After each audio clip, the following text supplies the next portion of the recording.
all was brought up? What were the key points of discussion? Because I was just looking at the coverage of this visit across the media worldwide, and they seem to have interest largely on 2 points. One, whether there's going to be any kind of statement on the war. And second, if there's going to be any commitment by India about reducing its energy imports from Russia. Those were the 2 main talking points. Putin in India, will he talk about the war? Will India, draw down on its energy imports? That and more. Was any of that brought up during the informal chat? What are all of your sources? And they had dinner for 3 hours. Yeah. It was a 3-hour chat. No, but and for a small eater, that's a very long dinner to have. The point that Padmaja says, it's already happened. India's oil importers have already drawn down their imports of Russian oil. That didn't reflect in the month of November, as I understand it. But this month onwards, there is going to be a market drawdown. And that has to do entirely on market factors, because America has sanctioned Russia, as a result of which it is non-viable for us to actually import. So we are importing our oil elsewhere. The sense is that if the Russia-Ukraine war does come to an end, then India can resume the import of Russian oil, but only assuming that the price fits for us. We are doing this for economic reasons. I want to just translate for you guys. One sec, this is important. We've got a translation of what, Gauri and I, you were talking about it, what President Putin has written in that visitor's diary. We'll put that image on our screen if we have that grab. It's a bit of a... Okay, we'll get it in a moment, but I still want to read out what the president has said, because this is breaking. Important, because each word will be decoded. This is a bit of a messy Apple translation, but I'm going to do my best. It says, one of the founders of the modern Indian state, a great leader and humanist, Mahatma Gandhi made an invaluable contribution to the notion of peace throughout the planet. His ideas about freedom, virtue, and humanity are relevant to the world. In fact, Mahatma Gandhi, in fact, anticipated, very important guys, listen to this carefully. Mahatma Gandhi, in fact, anticipated a new, more just and multipolar world order, which is now in the process of formation. Incredible. Very important word. And Shiv, the last sentence. Yeah. It is in these principles and values that Russia and India today jointly defend in the international arena. So if we are talking about the idea of peace, if we are talking about a multipolar world order, it is Russia and India who are jointly defending all of these ideas. What do you make of this, Ambassador Shashank? The first translation, a rough translation we have to admit, but the translation of what message was given by President Putin in the visitor's book at Rajghat. Multipolar world order, and India and Russia jointly defend the values of peace and humanity.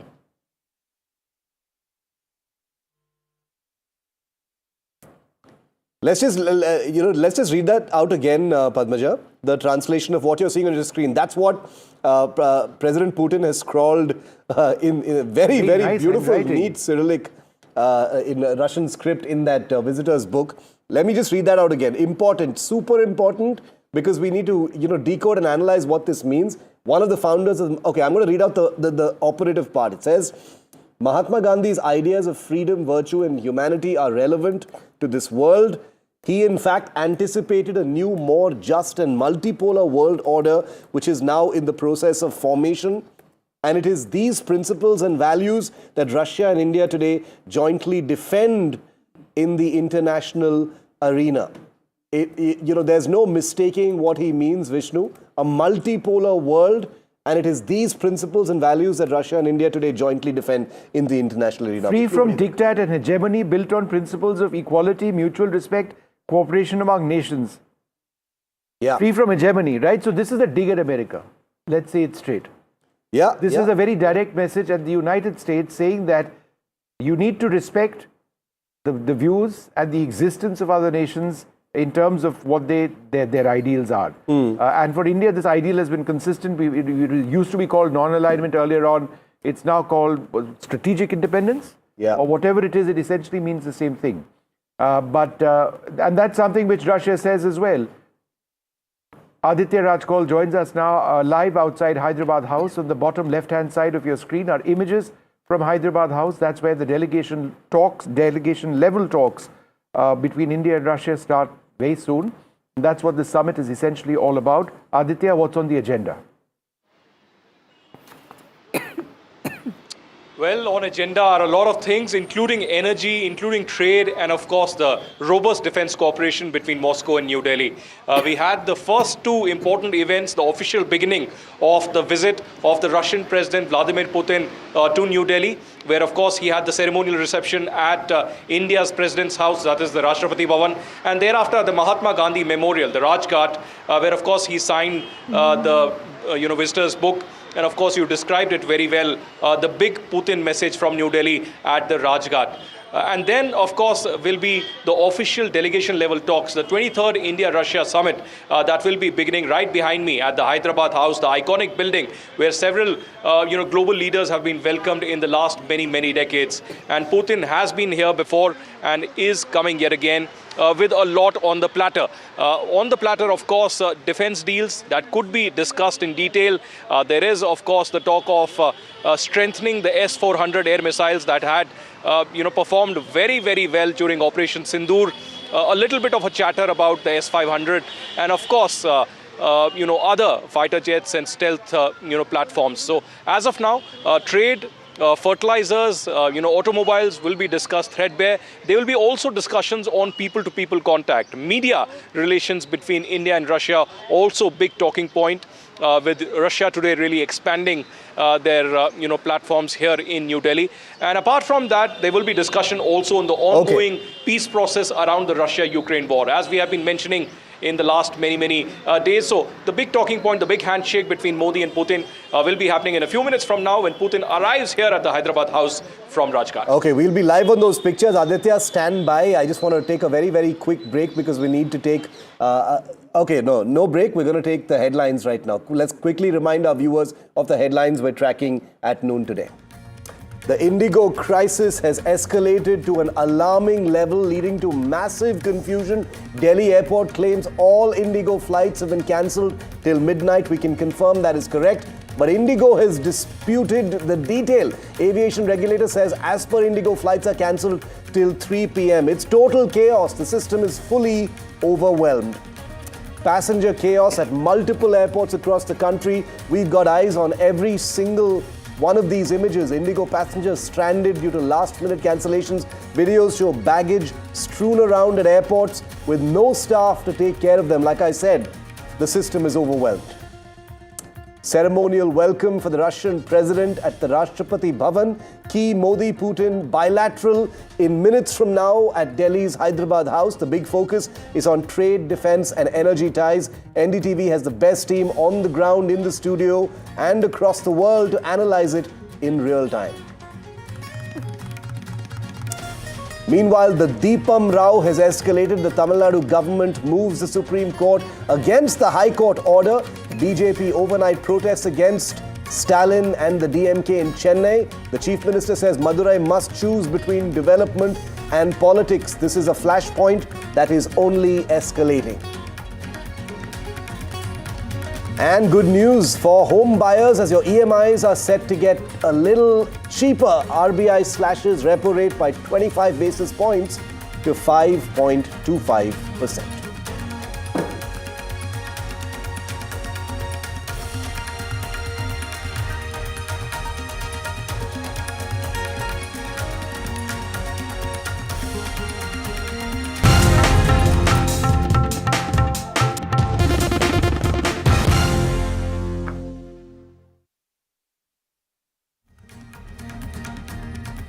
Well, good afternoon, everybody. There's a real crisis in international aviation and certainly aviation in India today. India's largest carrier, Indigo, is in a state of utter disrepair, utter inoperation taking place, particularly out of Delhi, where it now appears that there may be no Indigo flight departures out of Delhi, that's India's largest airport, till midnight.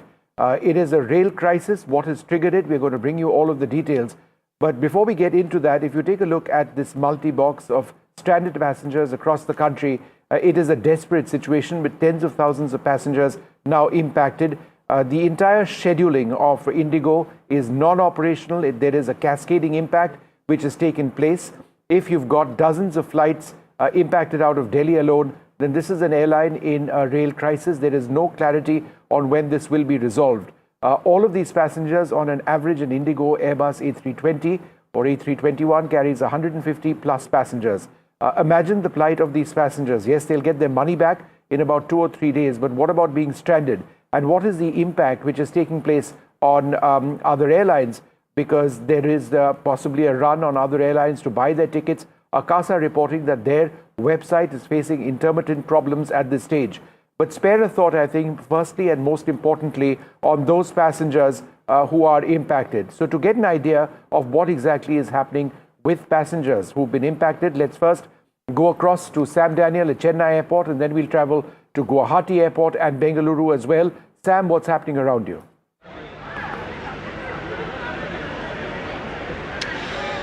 Vishnu, we come to you from the Chennai airport, and there's total chaos here since morning as hundreds of Indigo passengers remain stranded outside the airport. Till 9 o'clock this morning, Indigo passengers were not allowed inside the airport to make sure there is no overcrowding and confusion inside.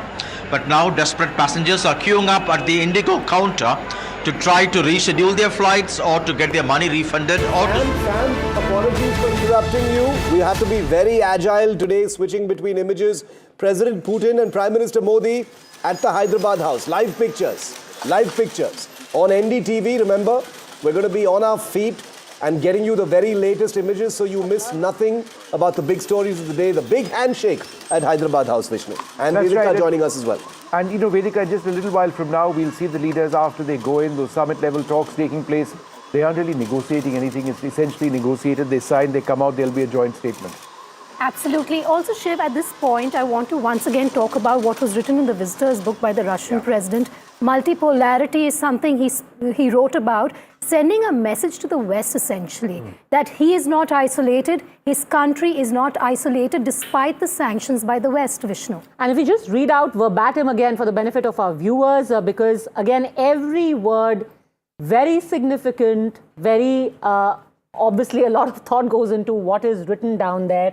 One of the founders of the modern Indian state, the great philosopher and humanist Mahatma Gandhi, made an invaluable contribution to the cause of peace on the entire planet. His ideas of freedom, virtue, non-violence, Vedika, remain relevant on this day. Mahatma Gandhi, in essence, foresaw the emergence of a new, more just, multipolar world order. Let's actually dissect each one of those words. His ideas of freedom, virtue, and non-violence remain relevant to this day. So what it essentially means is, what Putin is trying to say here also is that we have a partner of global significance. Here I am in India, and my partner is India and Modi. Mahatma Gandhi, in essence, foresaw the emergence of a new, more just, multipolar world order, which is now in the process of taking shape. Again and again, the hegemony that India and Russia are challenging, the new global world order, which, Vishnu, is multipolar. Few countries cannot just take claim to being, the big daddies of the world. America, and he used the word hegemony. So Putin over here taking a dig at America and American foreign policy, which Russia sees to be hegemonic. India, of course, believes that, we are friendly with everybody who is friendly with us. We believe in multipolarity, and to that end, Russia and India are on the same wicket. But then there is a fair argument that Russia have sought to be hegemons themselves. China in the process of hegemonizing themselves. Absolutely. It's a play of words, Yes. but ultimately it's how each country positions itself in the world order. And he has referred to, and let's bring in Aditya on this as well, he has spoken of Mahatma Gandhi's correspondence with Tolstoy, where he wrote about the future of the world. Again, two important words there, Aditya. Free from diktat and hegemony. Diktat and hegemony. You can't be sitting there in the White House. Of course, he hasn't said that in so many words, but essentially conveying you can't be sitting there in the White House and saying, tariff on you, tariff on you, tariff on you. No more diktat and hegemony. Aditya. Well, that's right. That's right, Padmaja. The kind of ceremonies that come at India, especially in the last 3 to 4 years, have been responded to by Prime Minister Modi and External Affairs Minister Jaishankar, especially from the European Union. And that has been the new India that we speak about. In fact, President Putin recently spoke about it when he said that this is no longer the India that can be ignored. India certainly cannot be ignored and plays a very vital and significant role in global geopolitics. So as of now, President Putin and Prime Minister Modi have reached the Hyderabad house right behind me, just about 100 meters away, where the 23rd India-Russia summit will be beginning. There will be delegation level talks. The big handshake between Modi and Putin, signifying that India-Russia ties have withstood the test of time. You know, ever since the independence, when Nehru, in fact, visited, USSR in 1955 and 61, and thereafter, of course, Indira Gandhi strengthening the ties, and further, the declaration of a strategic partnership that was signed somewhere around 2000, and 25 years later, we have this robust cooperation, a strategic spatial privilege partnership between Moscow and New Delhi that is now being taken to another level. And that too at a time when there has been significant pressure on India. And Russian President Putin, Russia has been supportive of India, not just with the defense, arms and technology, etc., but also with India's strategic autonomy. That has also been questioned time and again by the Western friends of India, especially during the Russia-Ukraine war. But the big message from New Delhi is that India-Russia ties are more stronger than ever. And even though there's been considerable pressure through sanctions on Russia, also questions being raised on India's trade and crude oil purchase from Moscow, but that will certainly continue. There would be, diversification that often happens. It has happened earlier in 22-23, could happen again. But the ties between India and Russia will go from strength to strength. There will be cooperation, not just on defense, trade and crude oil, but also on people-to-people contact, on media ties, and apart from that, also on mobility. A lot of skilled force from India going to Russia, that would be something that would be discussed. There could be some MOUs that could be signed in that direction as well. And automobile sector will be discussed apart from several other indicators. Because remember, Putin isn't alone. There are several ministers that are accompanying him. There's a huge delegation. Okay. And the biggest business delegation in recent years from Russia visiting India. I want to get a quick word in from Lieutenant General Satish Dua, former Chief of the Integrated Defence Staff, because defence is unignorable, General Dua, when it comes to India and Russia.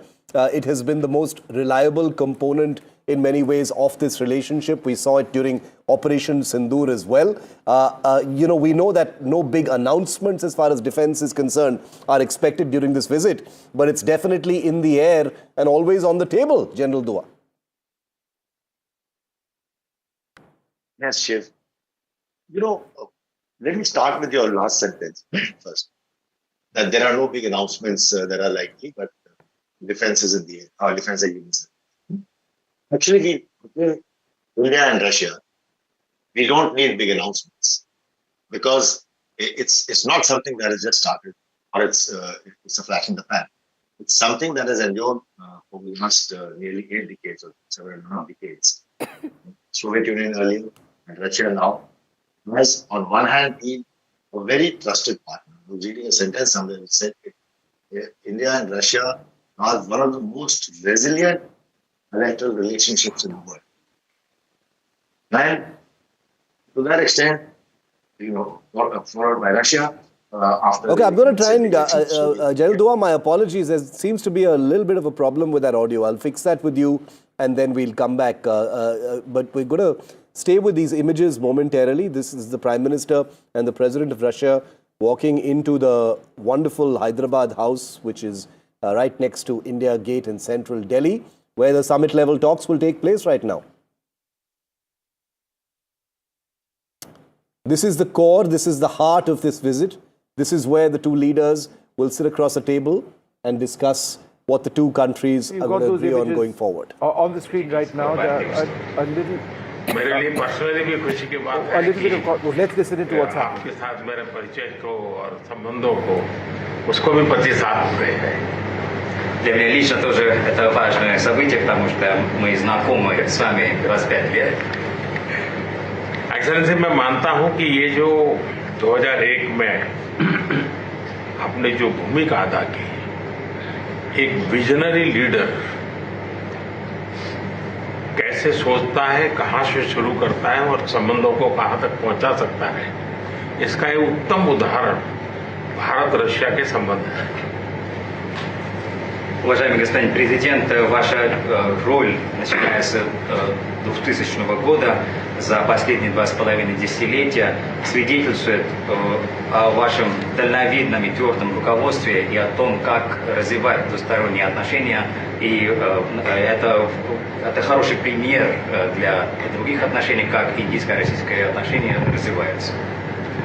Excellency, Ukraine के संकट के बाद हमारी लगातार चर्चा होती रही है।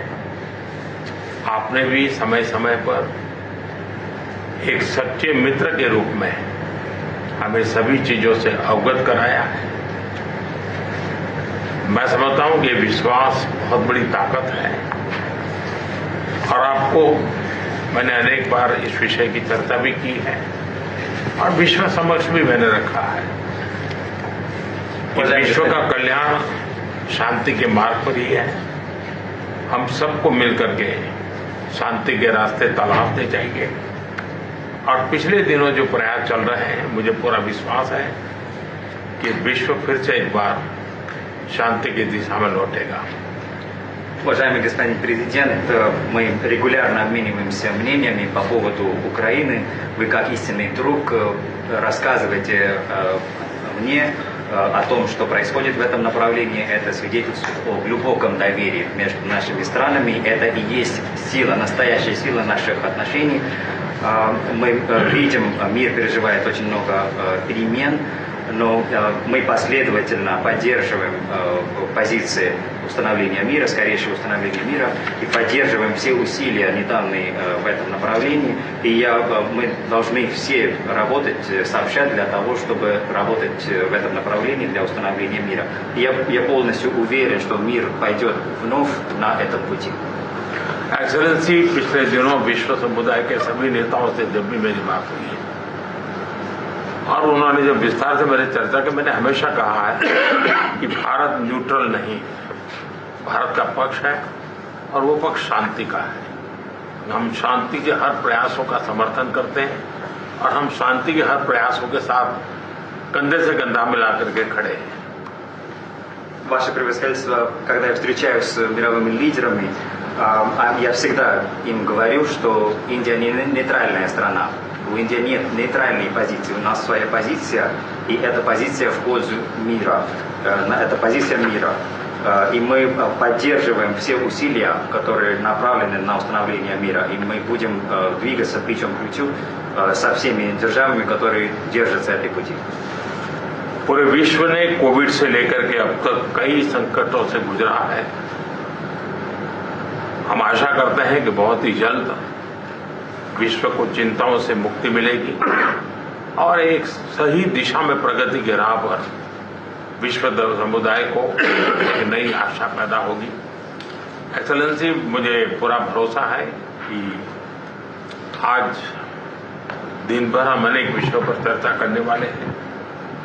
भारत और रशिया के आर्थिक संबंधों का अधिक विस्तार हो, हम नई नई ऊंचाइयों को प्राप्त करें, ऐसे बहुत ही आशावादी आउटकम के साथ हम हमारी इस मीटिंग को आगे बढ़ाएंगे, यह पूरा विश्वास है।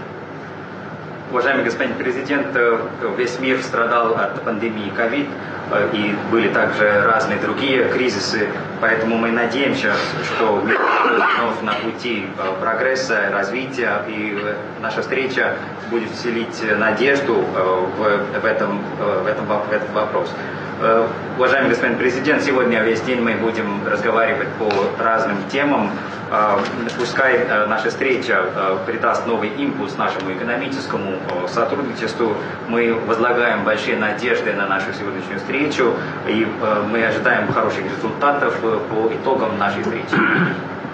माय फ्रेंड, मैं फिर से एक बार आपका और आपके डेलीगेशन हृदय से बहुत-बहुत स्वागत करता हूं। Дорогой друг, еще раз хотел бы поприветствовать вас и вашу делегацию в Индии. Спасибо. Спасибо большое. Thank you very much. Уважаемый господин премьер-министр, дорогие друзья, прежде всего спасибо большое за приглашение. Excellency, Prime Minister, dear friends, first of all, thank you very much for inviting me. И за вчерашний очень добрый вечер. And for the yesterday's evening too, it was very good. Дружеский, в то же время с такой содержательной, очень полезной беседой. We had a friendly and at the same time a very substantial talk. У нас была возможность, и дали мне такую возможность подробно рассказать о том, что происходит на как раз украинском направлении. I could share a great deal of details about the events taking place in Ukraine. И что нами предпринимается совместно с некоторыми другими партнерами, в том числе с Соединенными Штатами, по вопросу возможного мирного урегулирования этого кризиса. And the actions we are taking together with some partners, including the United States, on a possible peaceful settlement. Спасибо вам за это внимание и спасибо за ваши усилия, направленные на разрешение этой ситуации. Thank you for the attention and for your efforts aimed at finding a solution to this situation. Что касается наших отношений, то они действительно носят очень глубокий исторический характер, как бы мы его не характеризовали, какими бы эпитетами его не украшали. Важно другое, важно содержание. А содержание очень глубокое. Our relations are deeply rooted into history, but it is not the words that matter, it is the substance of the matter, which is very profound. Мы этим очень дорожим, и мы видим, что вы, уважаемый господин премьер-министр, уделяете этому тоже очень большое личное внимание. We really appreciate that, and the fact that you, Excellency Prime Minister, pay special personal attention to that. За прошедшие годы нами проделана очень большая работа в развитии наших отношений. Over the past years, we have done a great deal of work to develop our relationship. И по мере развития наших стран, по мере развития экономик наших государств, возможности нашего сотрудничества расширяются. As our countries and our economies move forward, we have more opportunities for cooperation. У нас появляются новые направления. We open additional areas for cooperation, связанные с высокими технологиями, including those related to high-tech, связанные с развитием и совместной работы в области авиации, космоса, высоких технологий в широком смысле слова, искусственного интеллекта. As well as the cooperation in the sphere of aircraft, space exploration, high-tech and artificial intelligence. У нас очень доверительные отношения в сфере военно-технического взаимодействия. We have very close and trusting cooperation in the military and technical area. Мы намерены двигаться по всем этим направлениям. And we are planning to move forward in all of these areas. Это только лишний раз подчеркивает уровень, характер и доверительность наших связей. This once again underscores the level and the trust of our relationship. Наши команды очень хорошо поработали в преддверии этого визита. Our teams have done a great work before this visit. Подготовлен целый ряд документов солидных.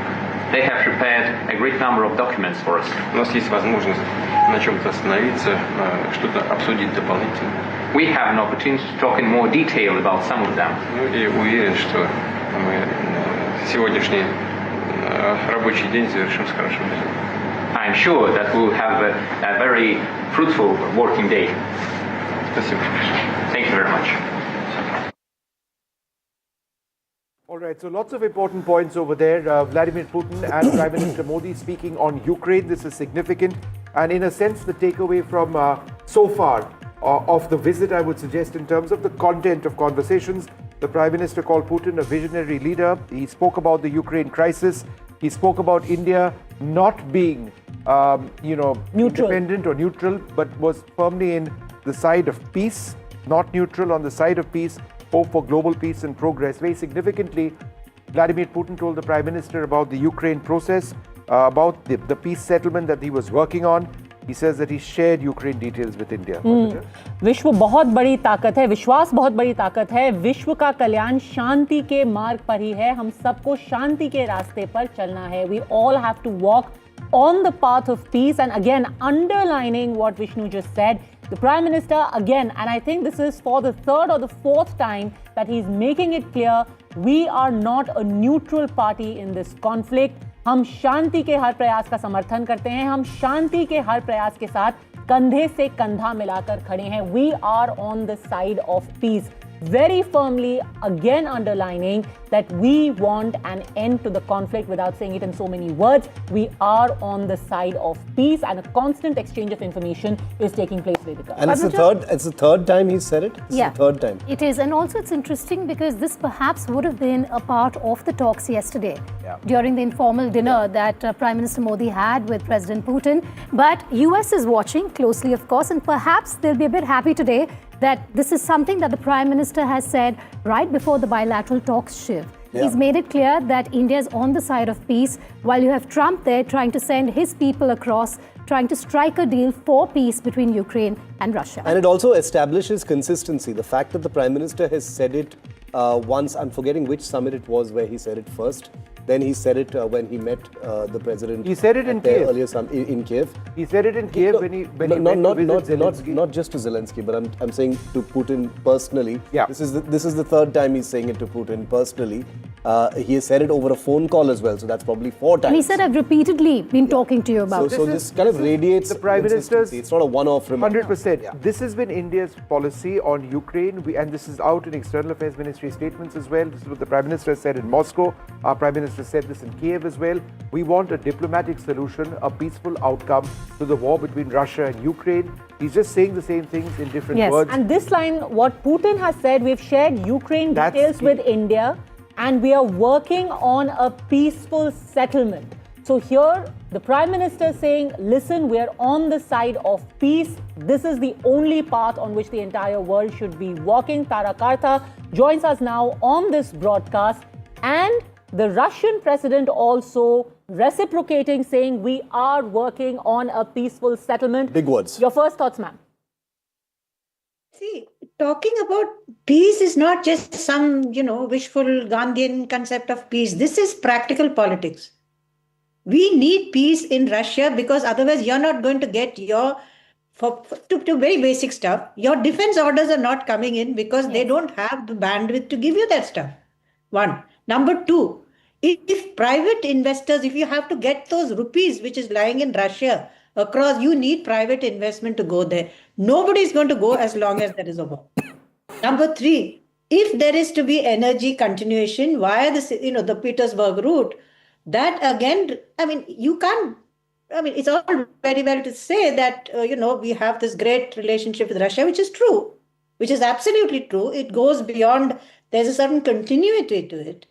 But the basic fact is your largest trade partner is the US. So there are limits to what you can do as long as this war goes on.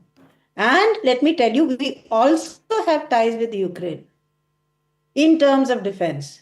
So those are things we would like to perhaps, you're now sort of shifting, your purchases a lot. But if this war ends, it's good for us. It's as simple as that. So it's not just, peace for peace's sake. It's also moral dimension.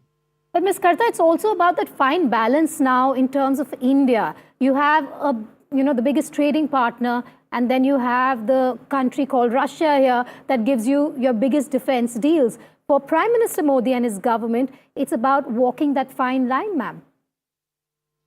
Yes, it is. And if you notice, this is a very interesting thing.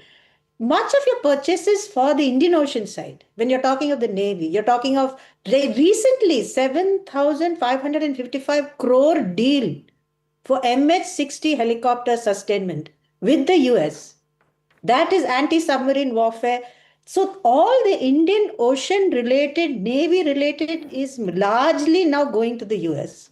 Your GE engines are powering instead of your traditional reliance. You still have the submarine, which is great.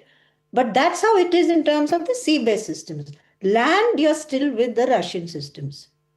Right? You're talking of the S-400s because you cannot marry these two. The Sukhoi deal, let's see if that goes through. There were some reservations on that earlier by the Air Force themselves. Let's see how that goes. But if you can maintain this, you can still buy from Russia, provided, again, they start giving you ability to make spares here. This dependency for spares on Russia, which has been gone on for decades, is not healthy for the relationship. It's high time we move to getting spares made here rather than running at the last minute. Vasudha is also joining us live. Vasudha, bilateral meeting underway. We've just heard key significant statements from both the leaders of India as well as Russia. Just take us through what we should expect. MOUs to be signed, no big defense deals on the agenda. But this, of course, is symbolic. There's a messaging going out from Kremlin as well at this point, as well from India. Ukraine was the focus of that discussion between the two leaders right before they entered the room for the meeting. That's right, Vedika. In fact, Ukraine was a big talking point amongst in the conversations that happened between these two world leaders, is what I've been told. And India has maintained its position. Remember, it was just last year that the Prime Minister made it a point to tell Mr. Putin, President Putin, that ye yudh ka yug nahi hai. This is not the time for war, and there are no solutions on the battlefield. India has remained consistent in this position, even while maintaining its multi-alignment policy and walking that tightrope between balancing its interest with the West and also maintaining its time-tested friendship with Russia. The Prime Minister has consistently said that India is on the side of peace, which is what he has reiterated today. In fact, he has also given President Putin a copy of the Gita, which also in some ways is symbolic in many ways, because the Gita also talks about the futility of war. So clearly many symbolic undertones there. But the bilateral meetings that are going to happen are very important. My government sources have told me that there are three important things to look forward to. One is that India-Russia Cooperation Pact is going to be signed, in which there is going to be a 5-year plan to look at the areas that can be, that can be grown, that can be expanded, and there is a trade deficit between India and Russia that needs to be solved, that India needs to also explore so that it gets more jobs for Indians. The second thing is a labor mobility fact, and of course there's something expected on shipping as well, specifically on the project related to connecting Vladivostok and Chennai, both port cities of the two countries. But the peaceful settlement comment by the leaders, what's the exchange that's just taken place between them. I want to play that out because this is the big headline moment from today. Excellency, पिछले दिनों विश्व समुदाय के सभी नेताओं से जब भी मेरी बात हुई है और उन्होंने जब विस्तार से मेरे चर्चा की, मैंने हमेशा कहा है कि भारत न्यूट्रल नहीं है, भारत का पक्ष है और वो पक्ष शांति का है। हम शांति के हर प्रयासों का समर्थन करते हैं और हम शांति के हर प्रयासों के साथ कंधे से कंधा मिला करके खड़े हैं। एक्सेलेंसी, यूक्रेन के संकट के बाद हमारी लगातार चर्चा होती रही है। आपने भी समय समय पर एक सच्चे मित्र के रूप में हमें सभी चीजों से अवगत कराया है। मैं समझता हूं कि विश्वास बहुत बड़ी ताकत है और आपको मैंने अनेक बार इस विषय की चर्चा भी की है और विश्व समक्ष भी मैंने रखा है कि विश्व का कल्याण शांति के मार्ग पर ही है। हम सबको मिलकर के शांति के रास्ते तलाशने चाहिए और पिछले दिनों जो प्रयास चल रहे हैं, मुझे पूरा विश्वास है कि विश्व फिर से एक बार शांति की दिशा में लौटेगा। 2001 में जब आपने कार्यभार संभाला और भारत की आपकी यात्रा पहली हुई, उसको आज 25 साल हो गए और उस पहली यात्रा में ही स्ट्रेटेजिक पार्टनरशिप की एक मजबूत नींव रखी गई थी। मेरे लिए पर्सनली भी खुशी की बात है कि आपके साथ मेरे परिचय को और संबंधों को उसको भी 25 साल हो गए हैं। एक्सेलेंसी, मैं मानता हूं कि ये जो 2001 में आपने जो भूमिका अदा की, एक विजनरी लीडर कैसे सोचता है, कहां से शुरू करता है और संबंधों को कहां तक पहुंचा सकता है, इसका एक उत्तम उदाहरण भारत रशिया के संबंध है।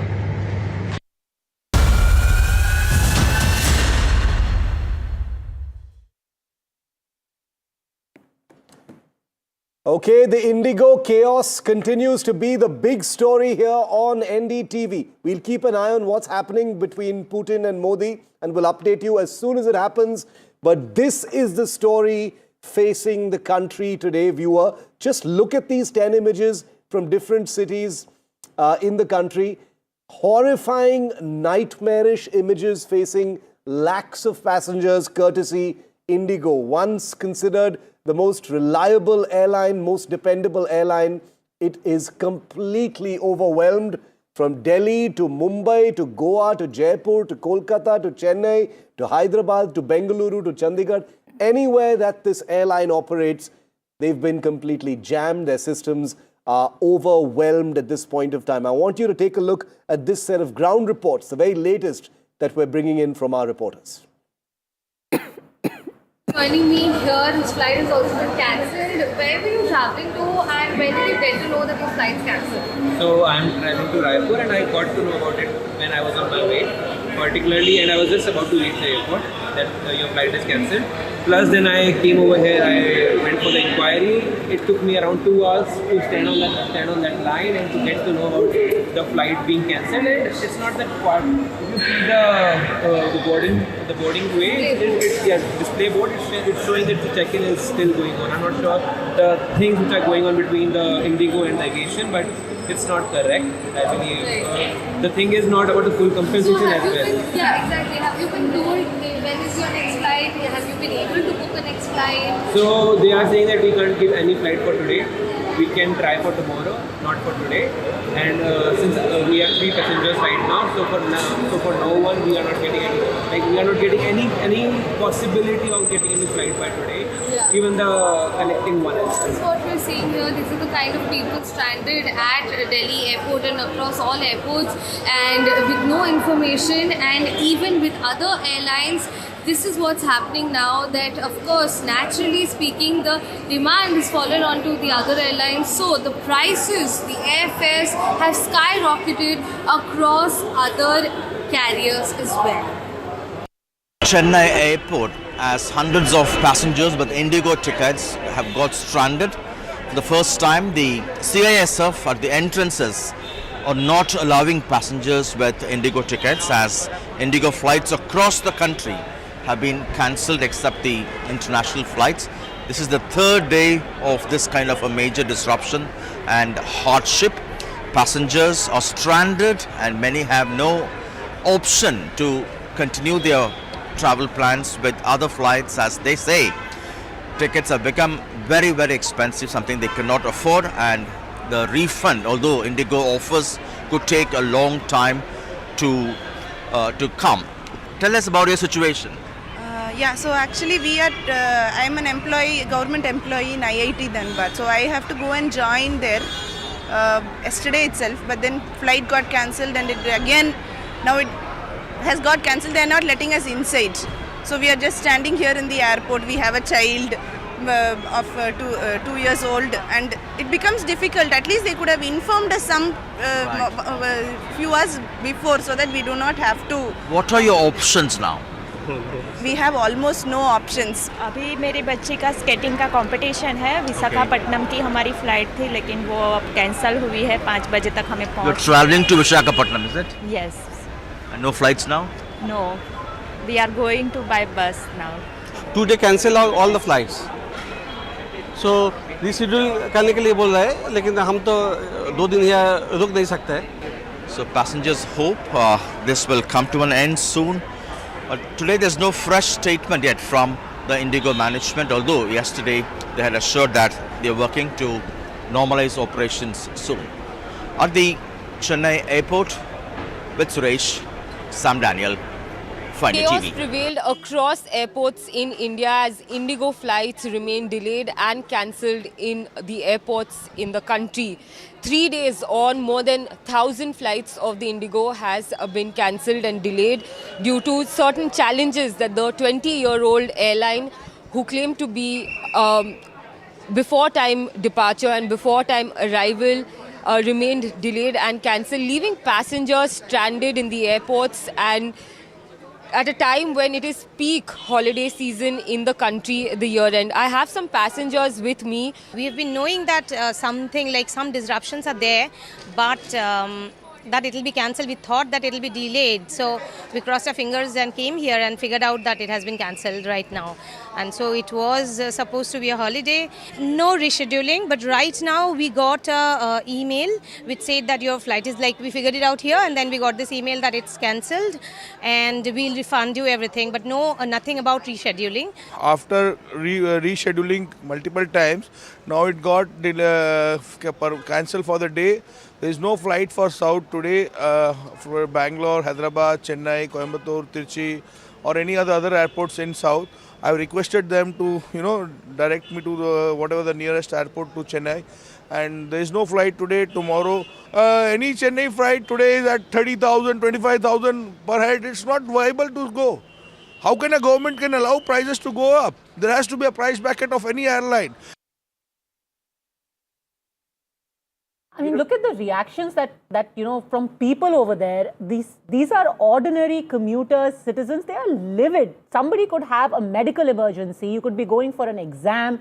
You could be, with ailing, aged parents. You can't get to where you want to go. You can't. And the pictures there of, hundreds of suitcases strewn at the terminal. And little communication, Padmaja. Little communication. That's the worst. So, Tanushka, in fact, and let's go straight across to our colleagues. You've got Deepak, Ratnadeep, Sam Daniel, all there at the various Padmaja, can I airports. interrupt for 30 seconds? Yeah. Before we go across to Deepak and Ratnadeep who are waiting, we were talking about this 30 seconds back. I typed New Delhi to Mumbai on Make My Trip for flights today. The number of flights available for me to book, 0. Why? Because there are no Indigo flights which are operating from Delhi. You heard that right. According to the airport, according to Delhi Airport, they've tweeted this out, all Indigo flights from Delhi to all across the country are cancelled. So when I went and typed Delhi to Mumbai, there were no options on any airline. Why? Simply because all other seats would have been booked out. So Vedika, what I did then is to look for flights tomorrow, Saturday, December 6th, one way, Delhi to Mumbai, on Make My Trip. There is a SpiceJet flight that takes off at 12:30 a.m. A one-way ticket costs 24,088 rupees. I thought that's an anomaly. Let's move on to other tickets and other airlines. Air India, for a 5 p.m. flight tomorrow to Bombay, is costing 25,161 rupees. Air India's 10 p.m. flight is costing 21,161. And that's just one sector, Vishnu. I'm looking at Calcutta now. Yeah. Delhi to Kolkata tomorrow. SpiceJet flight at 10:20 is 38,000. That's ridiculous. 699. No, so I have a question. In all of this, where is the Ministry of Civil Aviation? Where is the minister? But shouldn't the ministry be stepping in and at least stop this price which is being hiked in this No, it's extortion. There's no two ways of... And you're going to have a spillover effect on the trains as well, and that's what our reporters are telling us. Let's cut across, in fact, to Deepak Bopana, Sam Daniel and Ratnadeep. This one picture which has just been put out by a viewer in Bengaluru, Kempegowda Airport. So I want to come to you first, Deepak. This is ridiculous. It looks worse than the kind of bus terminals we used to see about a couple of decades ago. You've got hundreds of people who are just sleeping at the airport because they don't even know when they're going to get on the next flight. What are those around you telling you? Well, everyone is really in a terrible state because they're not getting clarity here. I'm going to just first show you pictures of what's the scene here at the Indigo kiosk at the Kempegowda International Airport. This is the Terminal 1 at the domestic departure gate, and you can see at least about 150 people waiting, and most of these people have no clarity at all as to what's going to happen. So let's try and get in a word from some of the people here. They've been agitated as soon as they see, some of us from the media reporting it. They want to really share their agony as well. Bataiye, what sort of problems have you been facing? Sir, I am Advocate Tripathi from Mumbai. Sir, मेरी flight थी 2 बजे की. कोई information है ही नहीं. Indigo का कोई staff cooperate कर नहीं रहा है. रिफंड वगैरह की क्या करना है, रीशेड्यूल क्या करना है, कोई इन्फॉर्मेशन नहीं है, कोई जानकारी नहीं है. इवन को बता भी नहीं रहे हैं कि जो सामान अंदर ऑलरेडी चले गए उसको कैसे निकालना है, कैसे बाहर करना है. कोई इन्फॉर्मेशन नहीं है. मोस्टली सारी ट्रैफिक कैंसिल, फ्लाइट कैंसिल. आपको भी आप कहाँ जा रहे हैं? मैं शरद कोठारी, मैं इंदौर से आया था. मैं बेंगलोर से अभी बॉम्बे जाना था मुझे, और वहाँ पर मेरा एक मैरिज था अभी हाल. अब जब मैंने यहाँ पर अभी सुबह ट्राई किया तो पूरे इंडिकेटर मोबाइल पे भी दिखा रहा है कि आपका फ्लाइट टाइम पे हैगा, आप चले जाइए. मैं अभी हाल 150 किलोमीटर दूर से चल के यहाँ पर आया हूँ, और यहाँ आने के बाद देख रहा हूँ कि साहब फ्लाइट आपका कैंसिल. मैंने डीजी यात्रा देखा, बोले cancel.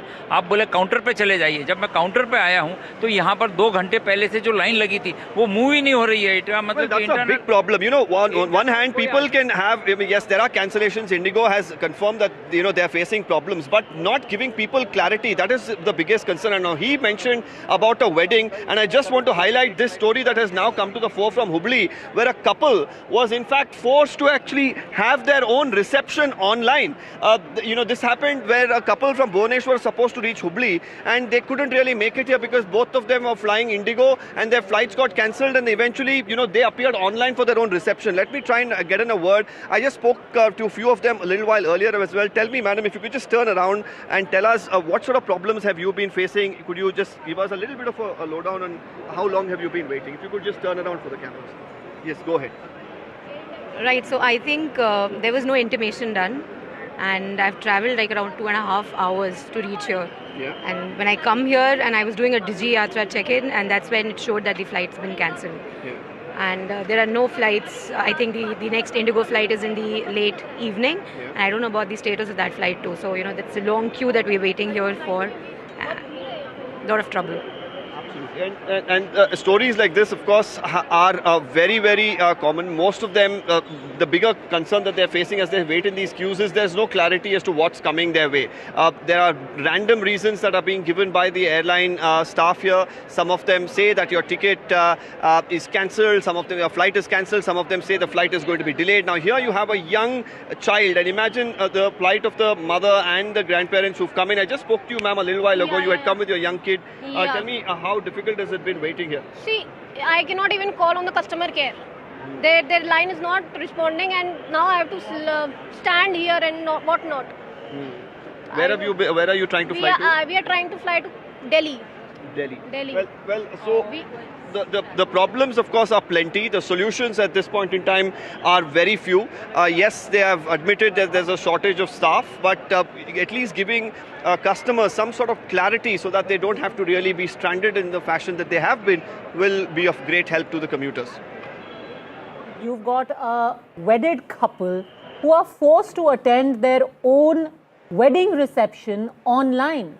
And that's not even the least of troubles that people are facing. That young lady with an infant, where is she supposed to go? What is she supposed to do? At the very least, what someone can do is give coherent communication. Tanushka has sent a case study of a flyer of a commuter who got contradictory messages within 10 minutes. First, they were told your flight is cancelled, then got another message from Indigo saying, thank you for checking in. We welcome you on board. What is this person supposed to do? And you know, in the direct line of fire would be the ground staff.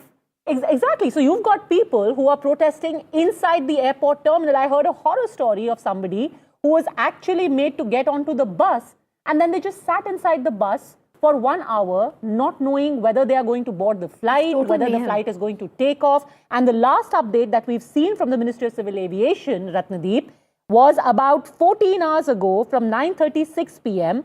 when the Civil Aviation Minister said, reviewed the operations of Indigo along with senior officials of the Ministry of Civil Aviation and DGCA. I have instructed DGCA and concerned officials at the ministry to keep a close watch on the network and directed Indigo to normalize the operations at the earliest. If anything, Vishnu, things have just gone downhill from there. Between 9:36 yesterday and today, things have devolved and have become worse. In addition, says the minister, AAI and other airport operators have also been directed to provide all support to the stranded passengers. I think we can safely say none of that has happened. All right, we're going to go across to Ratnadeep now. He's outside the Guwahati airport. Ratnadeep, what's important to note here is also that flights are not taking off from New Delhi today, Indigo flights, which means that there won't be flights even returning from other places, correct? Tell us what's happening at the Guwahati airport. Is the mayhem as bad as Bengaluru, as bad as the national capital at this point?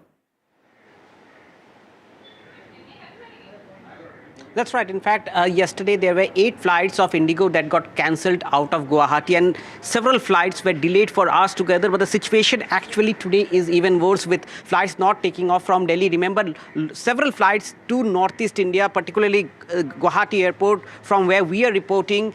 This airport not only connects Northeast to other parts of the country, but also is a key hub for regional connectivity within the Northeast. And remember, Indigo is a lone service provider in several sectors within the Northeast. For example, the connectivity between Guwahati to Aizawl. You can see here, we are outside the Indigo kiosks, and here the people whose flights have been cancelled, they're asking for refund, they're asking for if there are alternate people who are waiting since yesterday. We would like to talk to some of the people here who actually had to travel all the way from different places of Northeast. Remember, since it serves as a regional connectivity hub, so therefore people would take overnight buses or...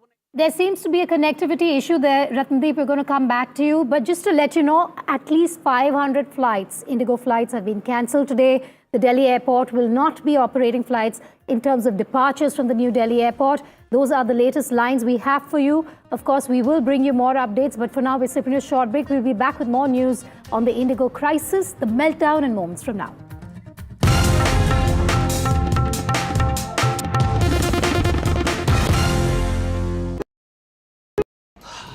salute है जी, आप देश की रक्षा में जान लगा देते हैं और आप घर घर में तार लगाते हैं जी। ई बीम टेक्नोलॉजी से बनी, न जले न पिघले, सबकी रक्षा करे। हम सरहद पर लोगों की रक्षा करते हैं और आप देश के अंदर। सल्यूट तो बनता है जी। अपार अणुशक्ति फायर प्रोटेक्ट वायर, अपार देश का तार। 21 days in Kashmir. People have bombarded me, friends, with requests for an unfiltered list of things I saw and observed on the ground. Very special ground report from the line of control. There were some children who've lost limbs in the shelling. They're now India's smallest but possibly the most powerful crime family. Cough syrup has killed at least 25 children. Gaikwad sahab, aise mat kijiye.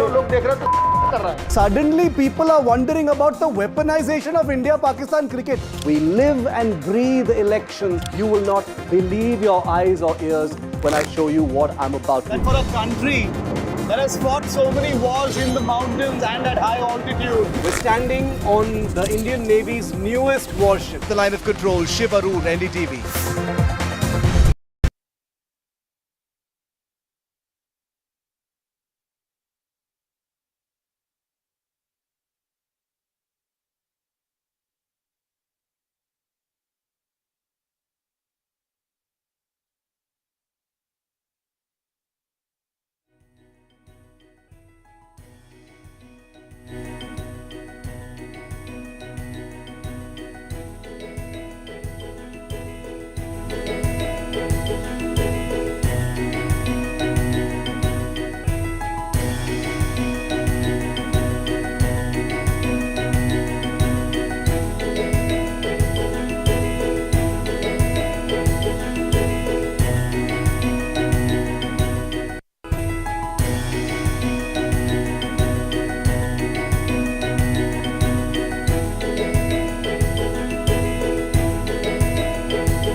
All right, a complete meltdown as far as Indian aviation is concerned. What I'm going to try and do at this stage is explain to you what exactly has taken place in Indigo. A lot of people wondering how India's most reliable airline has seen this cascading network issue.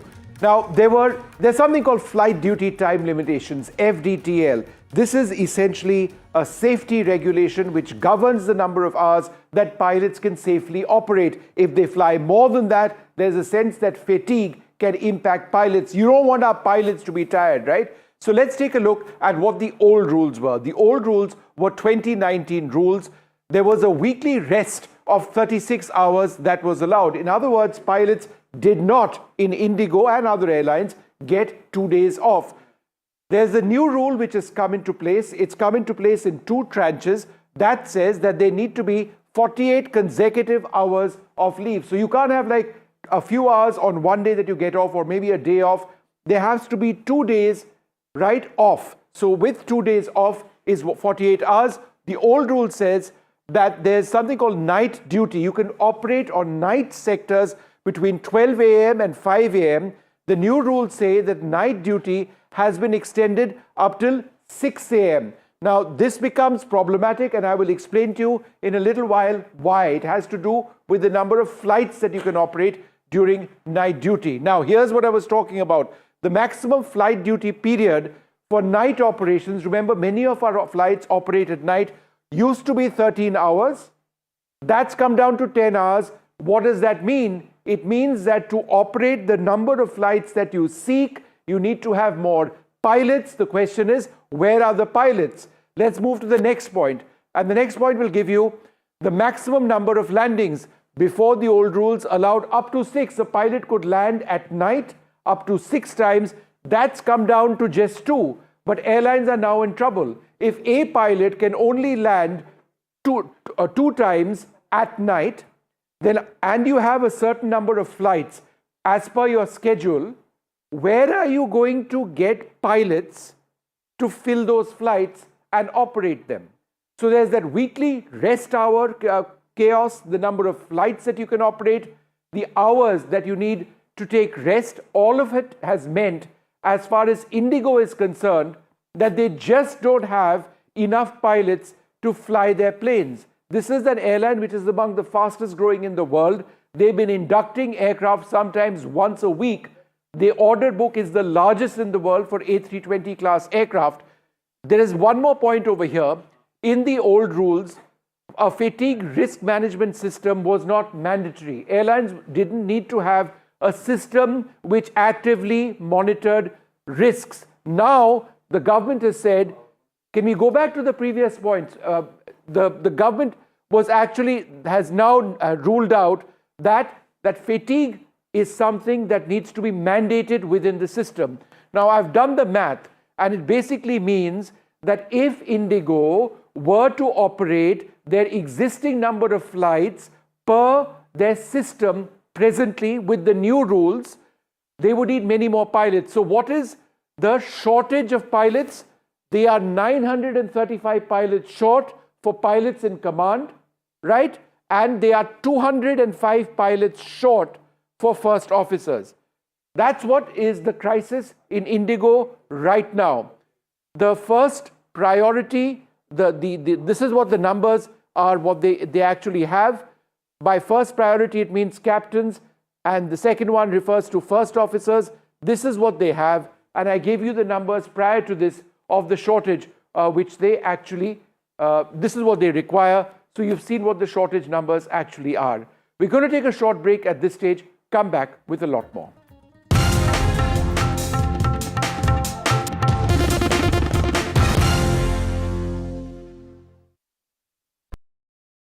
Across the country, he has tracked the pulse of power from Washington to Korea.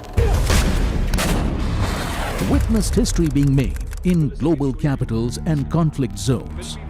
Brought clarity to complex issues of national security and international affairs. Aditya Rajghat, covering international affairs like no one else. Only on NDTV network. Two world leaders, one crucial meet. Putin says Namaste India. The bonhomie, the Big Bang deals. Bharat और रूस हमेशा कंधे से कंधा मिलाकर चले. Strategic shifts and the global impact. NDTV tracks the high-stakes handshake. Modi-Putin summit. On NDTV 24/7. Other opposition parties. They argue, I conclude. They deflect, I drill down.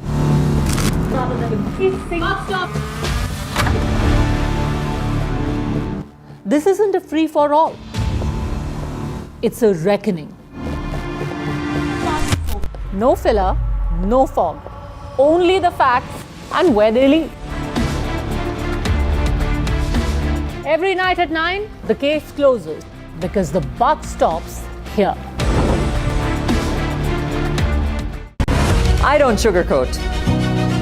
I shoot straight and tell you stories the way they need to be told.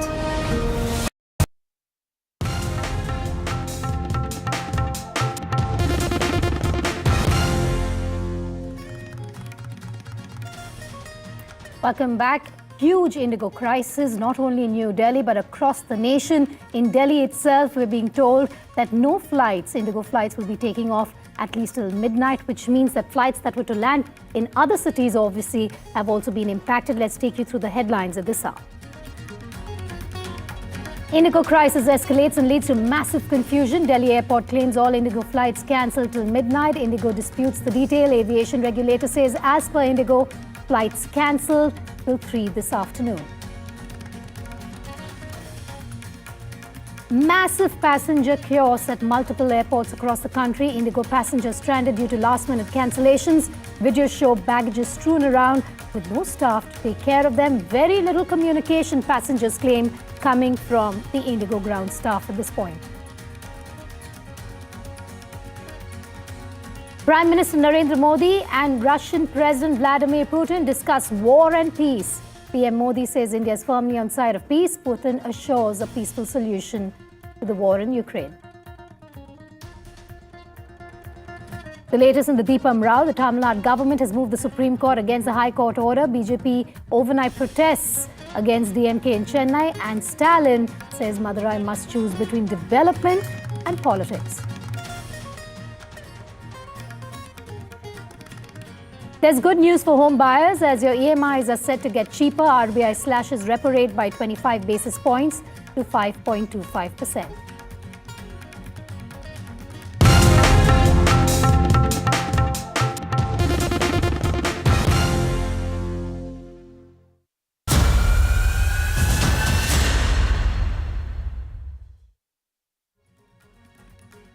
We begin with the Indigo chaos that is continuing. Over 500 Indigo flights have been cancelled this morning. That's a huge number that we're talking about. And what's worse is the confusion which has been triggered from it. While the Delhi airport has claimed that all Indigo flights till midnight are cancelled, Indigo itself has disputed this claim. The airline says flights are cancelled till about 3 o'clock this afternoon. Meanwhile, over 100 flights each have been cancelled in Bengaluru and Mumbai, and nearly 100 flights cancelled in Hyderabad as well. Videos from Delhi showed how passengers were kept waiting for hours with little or no communication, with no crew member to handle their baggage. Videos from Hyderabad show passengers raising slogans against Indigo. As passengers, according to these passengers, there was no food or accommodation even provided to them, with some of them even sleeping on the floor of the airports. At Goa Airport, passengers were seen arguing with the CISF guards as hundreds of passengers were left stranded for hours at the airport. Meanwhile, the Indigo CEO has issued an apology saying that they are sorry for not being able to live up to the promises.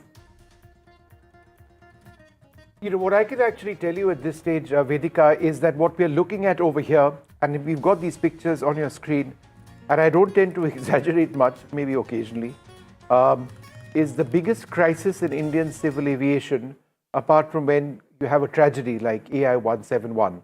What we're seeing over the last couple of days is the biggest single crisis in Indian civil aviation. If you've got India's largest carrier, Indigo, in essentially a rostering free fall. It's a cascading situation. Their network is entirely shot, tens of thousands of passengers being impacted every day. Yes.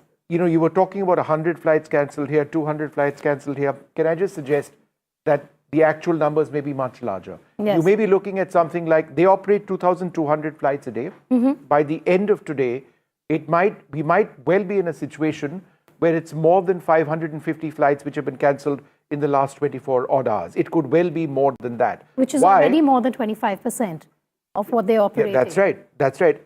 And the reason I say so is primarily Delhi. Because if you look at Delhi right now, with no Indigo flights departing from Delhi, that's what the airline, I beg your pardon, that's what the airport has said, then in a tweet, right? Then that's an incredible crisis which the airline faces. And you know what we were doing is also focusing, and because that's the idea of our programming over here, is let's just focus on passengers. If you're a passenger and you're looking to travel, for example, between Delhi and Bombay. And if I can just ask a camera person to zoom in over here on one of these cameras, if you can just move to the camera and zoom in onto this particular shot. What I'm looking at is Make My Trip. And on Make My Trip, I tried to book a ticket between Delhi and Mumbai for today. The number of options I had on the flagship route within the country, 0, right? Why? Because Indigo isn't operating. So I decided to keep looking for flights tomorrow. And so I got on to Make My Trip. I typed New Delhi to Mumbai. And this is what I'm actually getting at this stage. I don't know if you can see this clearly. I'll try and make it a little bit more clear. And it shows a SpiceJet flight at 12:30 a.m. costing 24,008 rupees. This is absolutely incredible. This is a one-way ticket to Bombay from Delhi, right, costing 24,000. Now, this is something which all airlines. Now, take a look at this in this Air India flight. I've got up over here, 5 p.m. departure, 25,161 rupees. An Air India flight tomorrow, 2200 hours, 10 p.m., 25,161 rupees. An Air India flight at 10:30 tomorrow, same price, 25,001. So the point that we are trying to make, Vedika and Padmaja with us in the studio as well, is that this is a ridiculous situation. What other airlines are essentially doing is extortion. Now, this is the disadvantage of free market economics in a sense, in as much as we want a free market system in civil aviation. The best must survive. Those who can't match it, they are in trouble. But then 25,000 bucks. So think of this, a young student, a 19 or 20-year-old student stranded in Delhi because their Indigo flight got cancelled, wants to go back to Indigo. Where is she or he going to find 25,000 bucks for a one-way ticket? And if you are one of those stranded passengers, you can call in now. We have the numbers flashing on our screens. We want to hear about your plight. And before we go back to Padmaja for more, we're going to take you through some... All right. I believe Mr. Srinath is calling us. Mr. Sriraj is calling us. Mr. Sriraj, go ahead. Where are you? Can you tell us more about the plight at the place you're at? A lot of Indigo flights have been cancelled. Yeah, thanks for patching up. My name is Sriraj. I'm from Hyderabad. It's actually the experience that my wife had this morning, since this morning from 6:30. And it was only at 12 o'clock she was told, she was not even told whether the flight is going to operate or not. This is Indigo Airlines for you. You see, these problems do occur. These are all technical issues. There are two basic things that the government has failed to do. The Ministry of Civil Aviation, we have a very unexperienced minister there, okay? One, and is this the time to change the rules when the season is at its peak? And what image does it create within the country and internationally? This is the worst time one can ever implement a change in the aviation industry. This has got nothing to do with politics. This has got everything to do with common sense. And two, on Indigo, the reason why there is no sympathy for Indigo is because they have been very rigid in their activity right from day one. They are a good airline, no doubt, but there is no human face there. No, but now sir, look at Air India. After even having an accident, they still are being supported. Right. But So Indigo, the reason why they are being shunned is that is the way they treat people. So both these people should be held accountable. The civil aviation minister must be sacked. All right, but thank you. We're just trying to ask you a question. If I can just pipe in over here, can you describe to us the ordeal that you faced in simple terms? Yeah, my wife was there at around 6 o'clock for check-in. She had a flight to go to Chennai, and there was no announcement. And you know, the notice board, the electronic display board didn't have any information about that flight. They had to keep asking. There was complete chaos at the airport. Thank God she didn't have book baggage. She had only hand baggage. After 5 hours of no information, no food, nothing, she had to return back in a most frustrated manner. All right. In fact, we are also hearing now of people who are completely out of patience. They started sloganeering. There is, and it's terrible because it's the ground staff which really is, you know, the butt of a lot of this anger and resentment that is bubbling over. A quick update. This has also been taken up during 0 hour in the Rajya Sabha. Early in the morning, we had spoken to Sena UBT MP Priyanka Chaturvedi, who in fact gave notice. She demanded a statement from the Civil Aviation Minister inside Parliament on what exactly is happening right now. DGCA has put out a statement. They're saying, look, we're trying to do better, but this is called comfort. Look at the level of chaos. You know, this has become the great leveler in a very, very tragic way. You've got the High Commissioner of Singapore in India tweeting out saying, I joined the tens of thousands of passengers stranded by Indigo. My flight to Deoghar has been cancelled. My sincere apologies to my young staff waiting for me to attend his shadi. Lost for words. This is what he's tweeting 9:13 in the morning. I mean, it doesn't matter who you are. You just left stranded there and there is absolutely no communication, and that is what boggles the mind. Why is there no communication even if there is chaos? All right, I'm going to take our viewers through some of the big developments, Vishnu and Padmaja, at this point. Chaos and confusion, like we're saying, at airports across India. So far, more than 500 flights have been cancelled by the airlines today. Remember, there were about 550 flights cancelled yesterday alone. And like Vishnu is saying, that's not the final number yet. There is chaos, there is confusion across airports across the country as passengers struggle to gain clarity on their travel plans. About 10 cancelled from Srinagar, about 30 cancelled from Goa. That's some of the other details that we are getting. Padmaja, these numbers at this stage, as I was telling Vedika, I'm absolutely certain these numbers are understating what's eventually going to happen by midnight.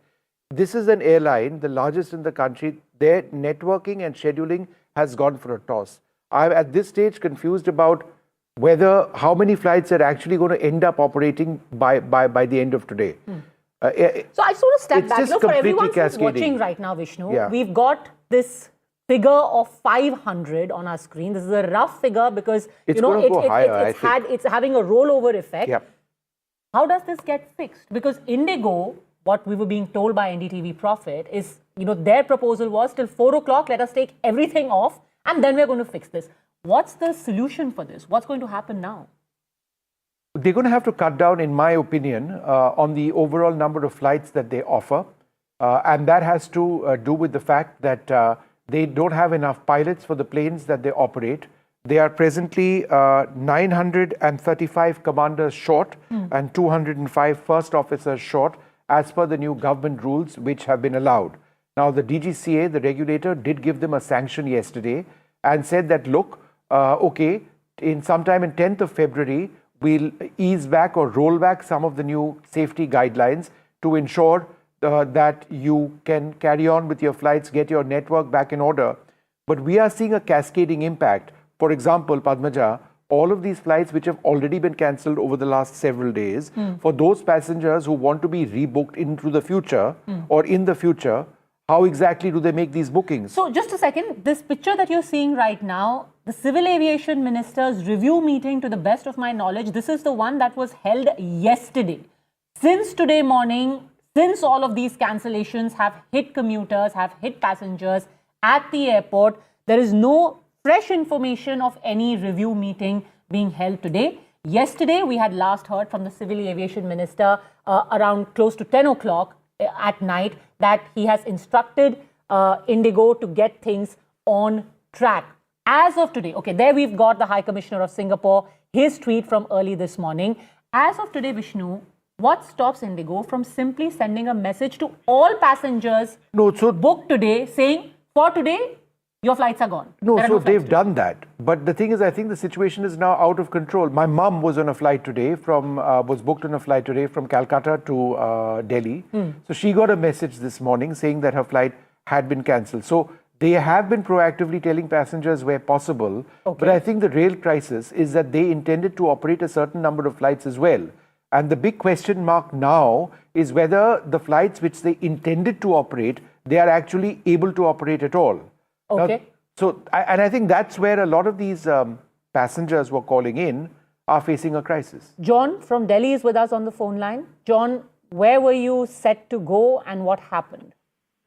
Oh, actually on 3rd, 2 days ago, I traveled from Shillong at 5, left Shillong at 5 and reached Chandigarh at 9:30.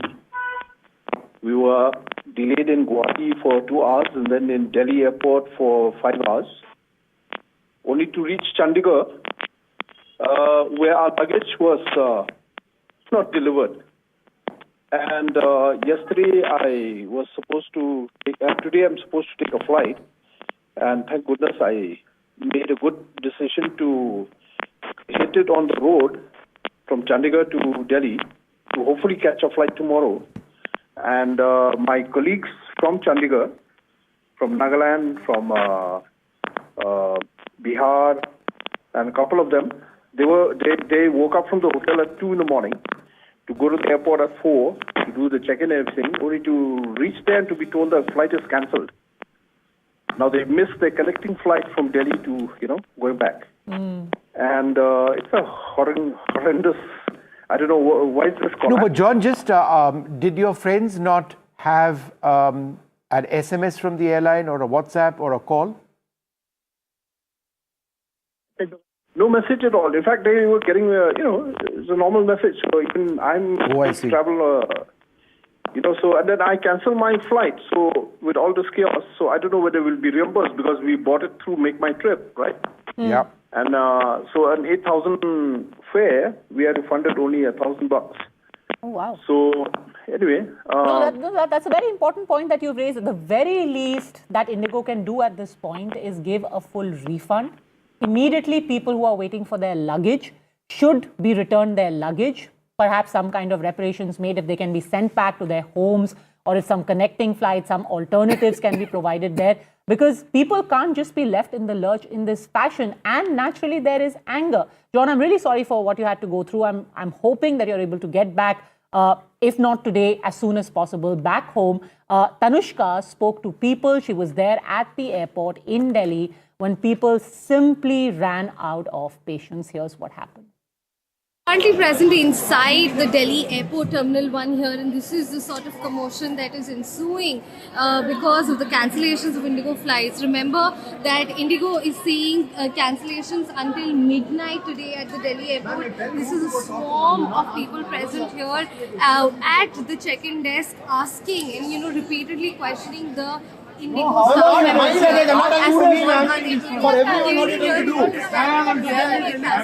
we go out for the luggage again, we should not come inside. Definitely, let us get talking to some passengers here who are also delayed with respect to their flights and cancellations. Hi sir, hello.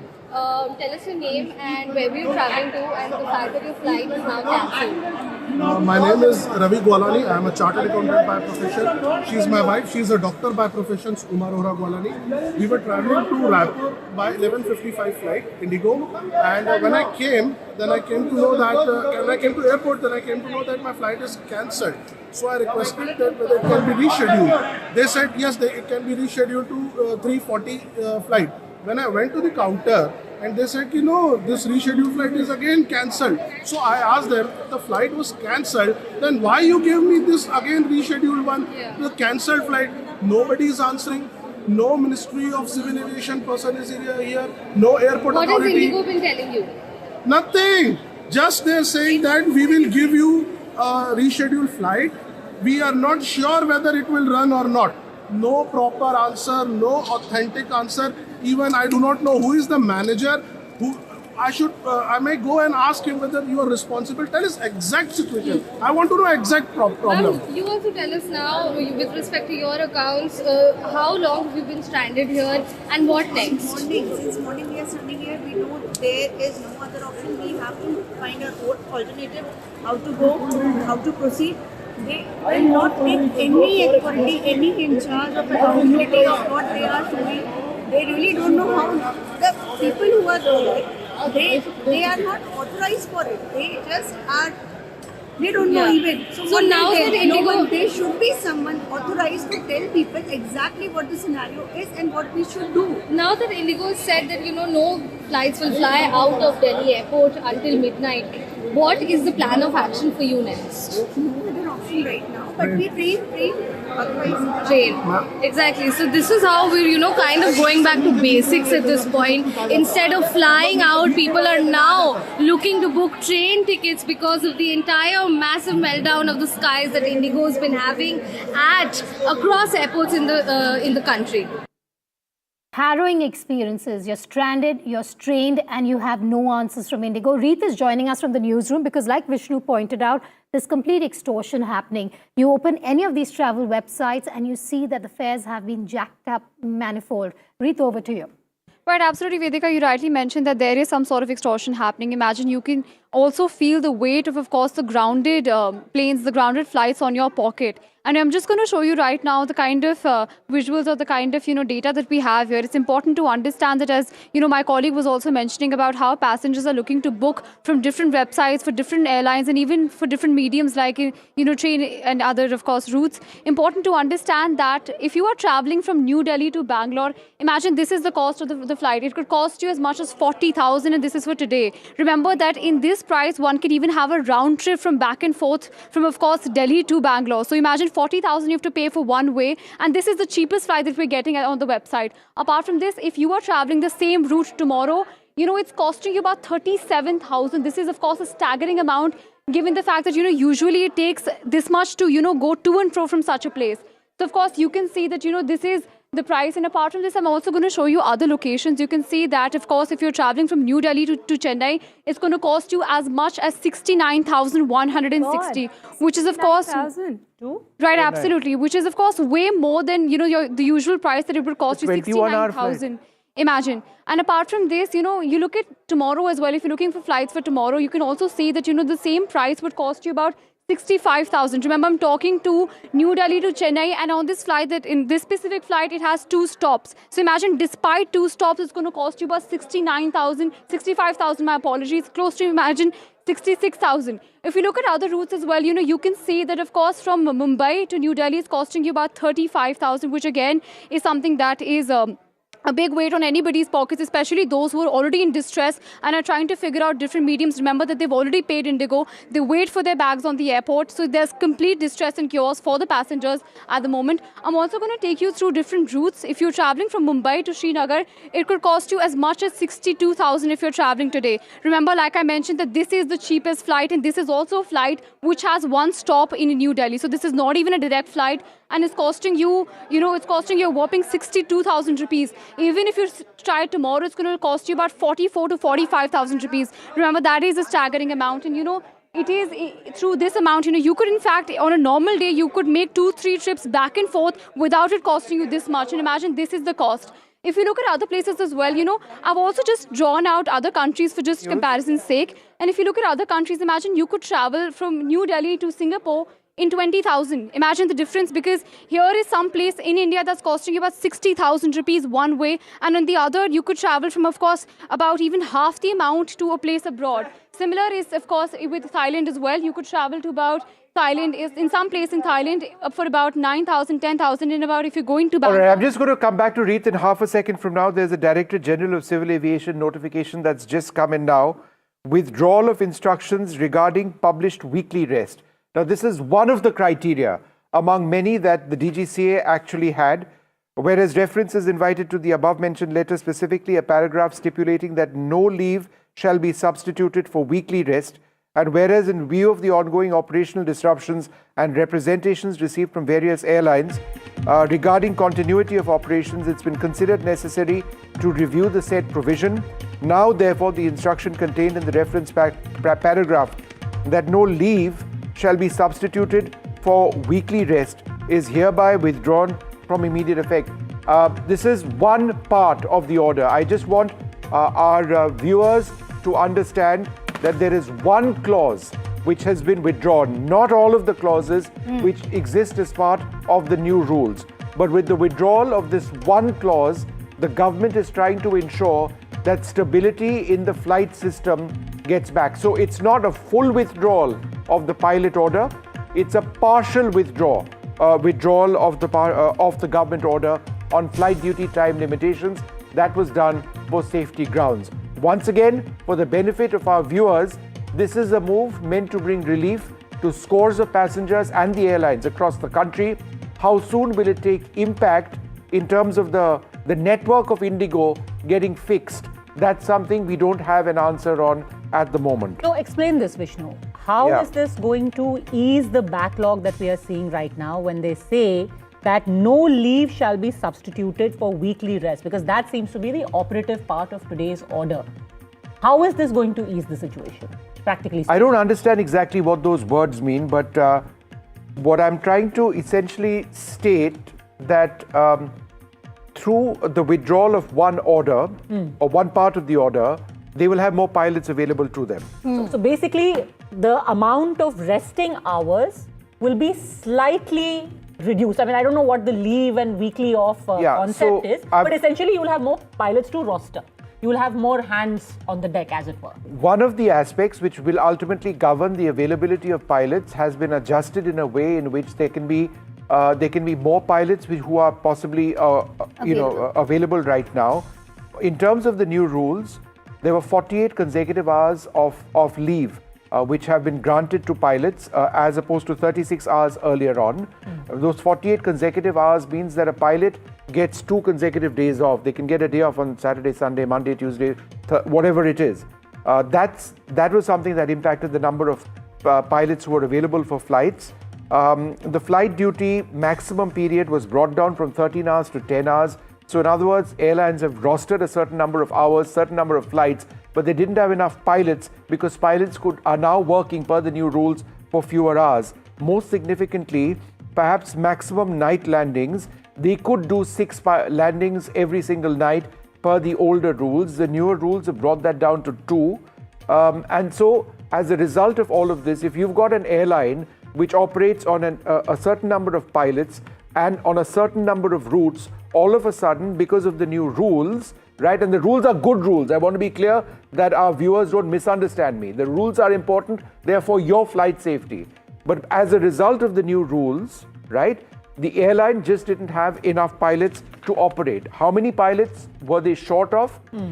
935 commanders for Indigo and 205 first officers. Remember, it's a 2-man crew, so they were massively short on the number of pilots that could actually operate these aircraft if they were to comply with the new norms. So one of those norms. So essentially what Tanushka here is explaining is that there was a rule which did not allow the airlines to club leaves with the weekly rest. The 48 hours weekly rest that Vishnu was talking about. The earlier instruction said if somebody has applied for leave, you cannot say, okay, your leave is also a part of this weekly rest. So now that has been done away with. If somebody is on leave, you can say, this is your weekly rest. You've taken your 48 hours. You please come back on duty. So at least you will have more people, more pilots, which you will be able to roster. So for example, if I have a Saturday, Sunday off, and in our system, if I apply for leave on Monday onwards, then my leave actually begins on Saturday and so it now extends. I can actually say that Saturday, Sunday is your day off, your weekly off. Is your day off, right? And it's also your leave. And it's also your leave. It's also your leave. So suppose you already had 2 weekly offs, and you wanted 2 days of leave. Now the airline can say, this is your leave, your weekly off. So somebody who's done rosters, this whole leave assigning process is very important. But on a serious note, hopefully this should mitigate, but is this enough? That remains the crucial question for a crisis of this magnitude. Padmaja, which is the backlog. Yeah. All these people stranded at all these airports, what happens with them?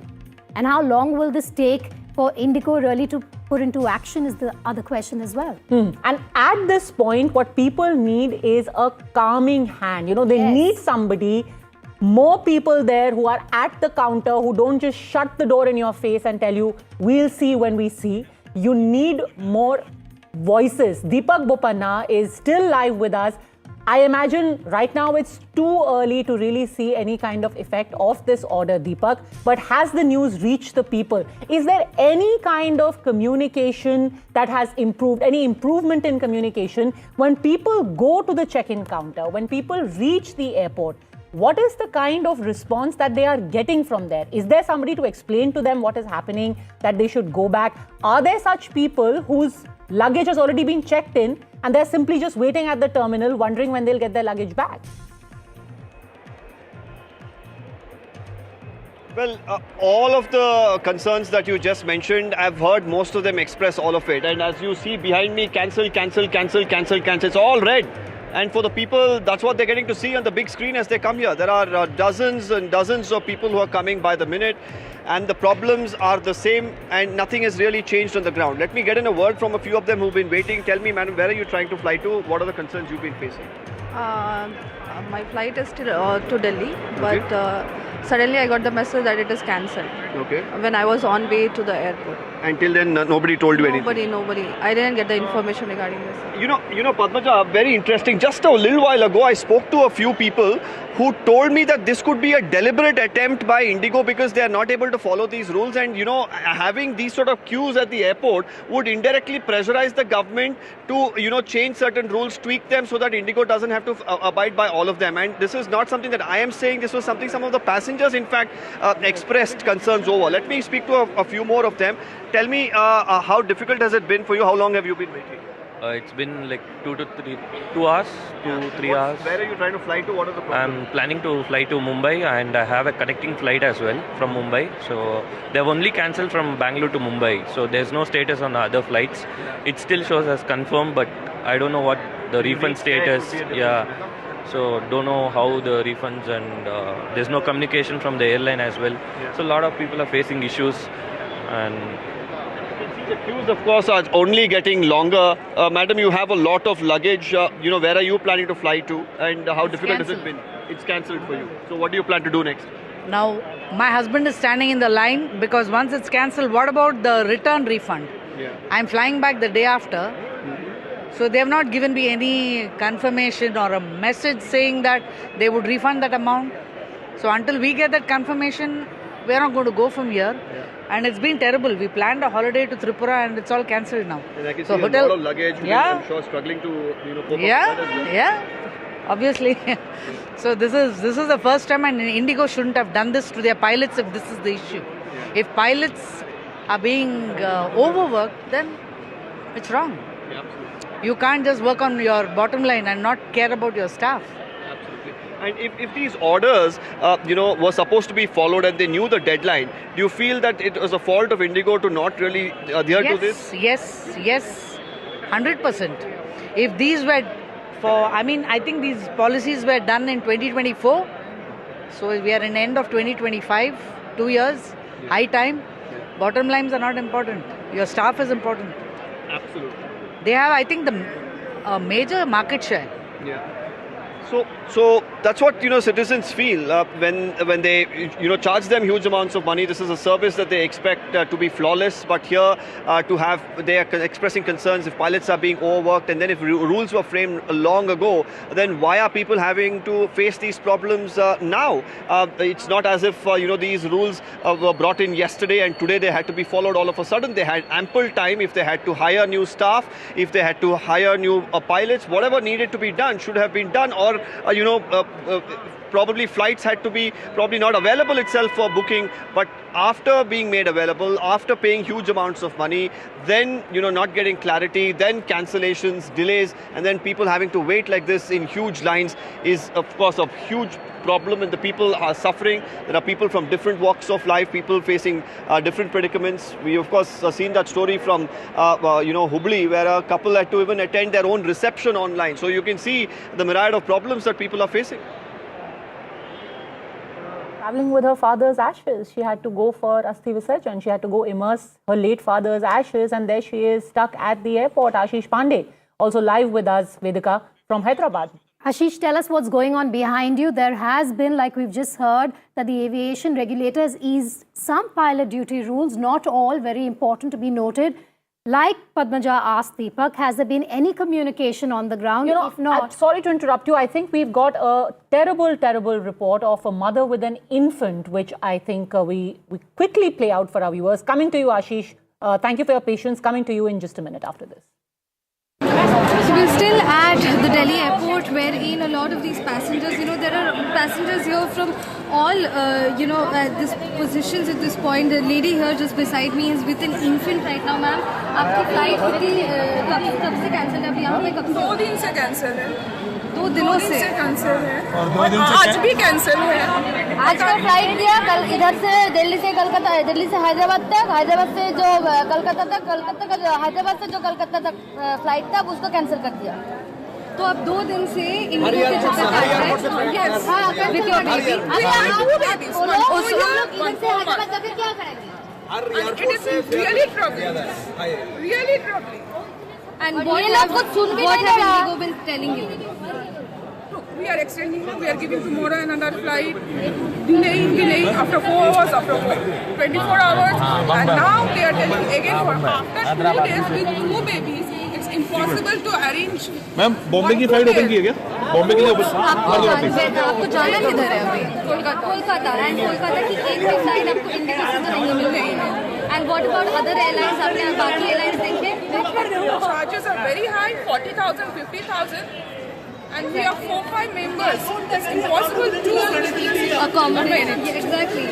So clearly here, the struggles of the middle class society here at Delhi airport, wherein Indigo is of course not an option right now, but what about other airlines? Other airlines' fares are skyrocketing. Just as we were talking to this woman here, she is with an infant and her 4-year-old as well. So 2 children here, the account of a mother who's dealing her 2 children at the airport since the past 2 days with no recourse, no dispute, no respite. Let us also speak to more people here. Sir, आप कब से यहाँ पर wait कर रहे हो? मैं कल जोधपुर से दिल्ली के फ्लाइट में आया, कल दोपहर से यहाँ वेट कर रहा हूँ। मेरा ऑनवर्ड जर्नी है चेन्नई से Coimbatore.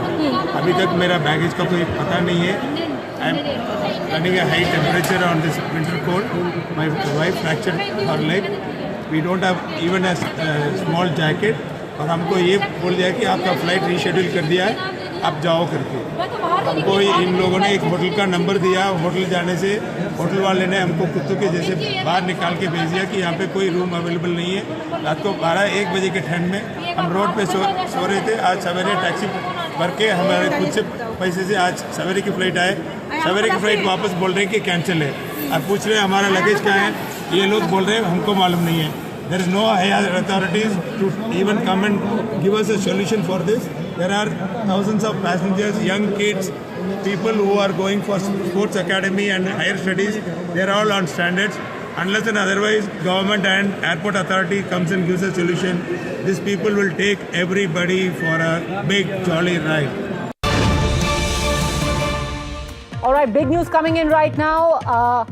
Union Home Minister Amit Shah has spoken to the Civil Aviation Minister even as this crisis is festering.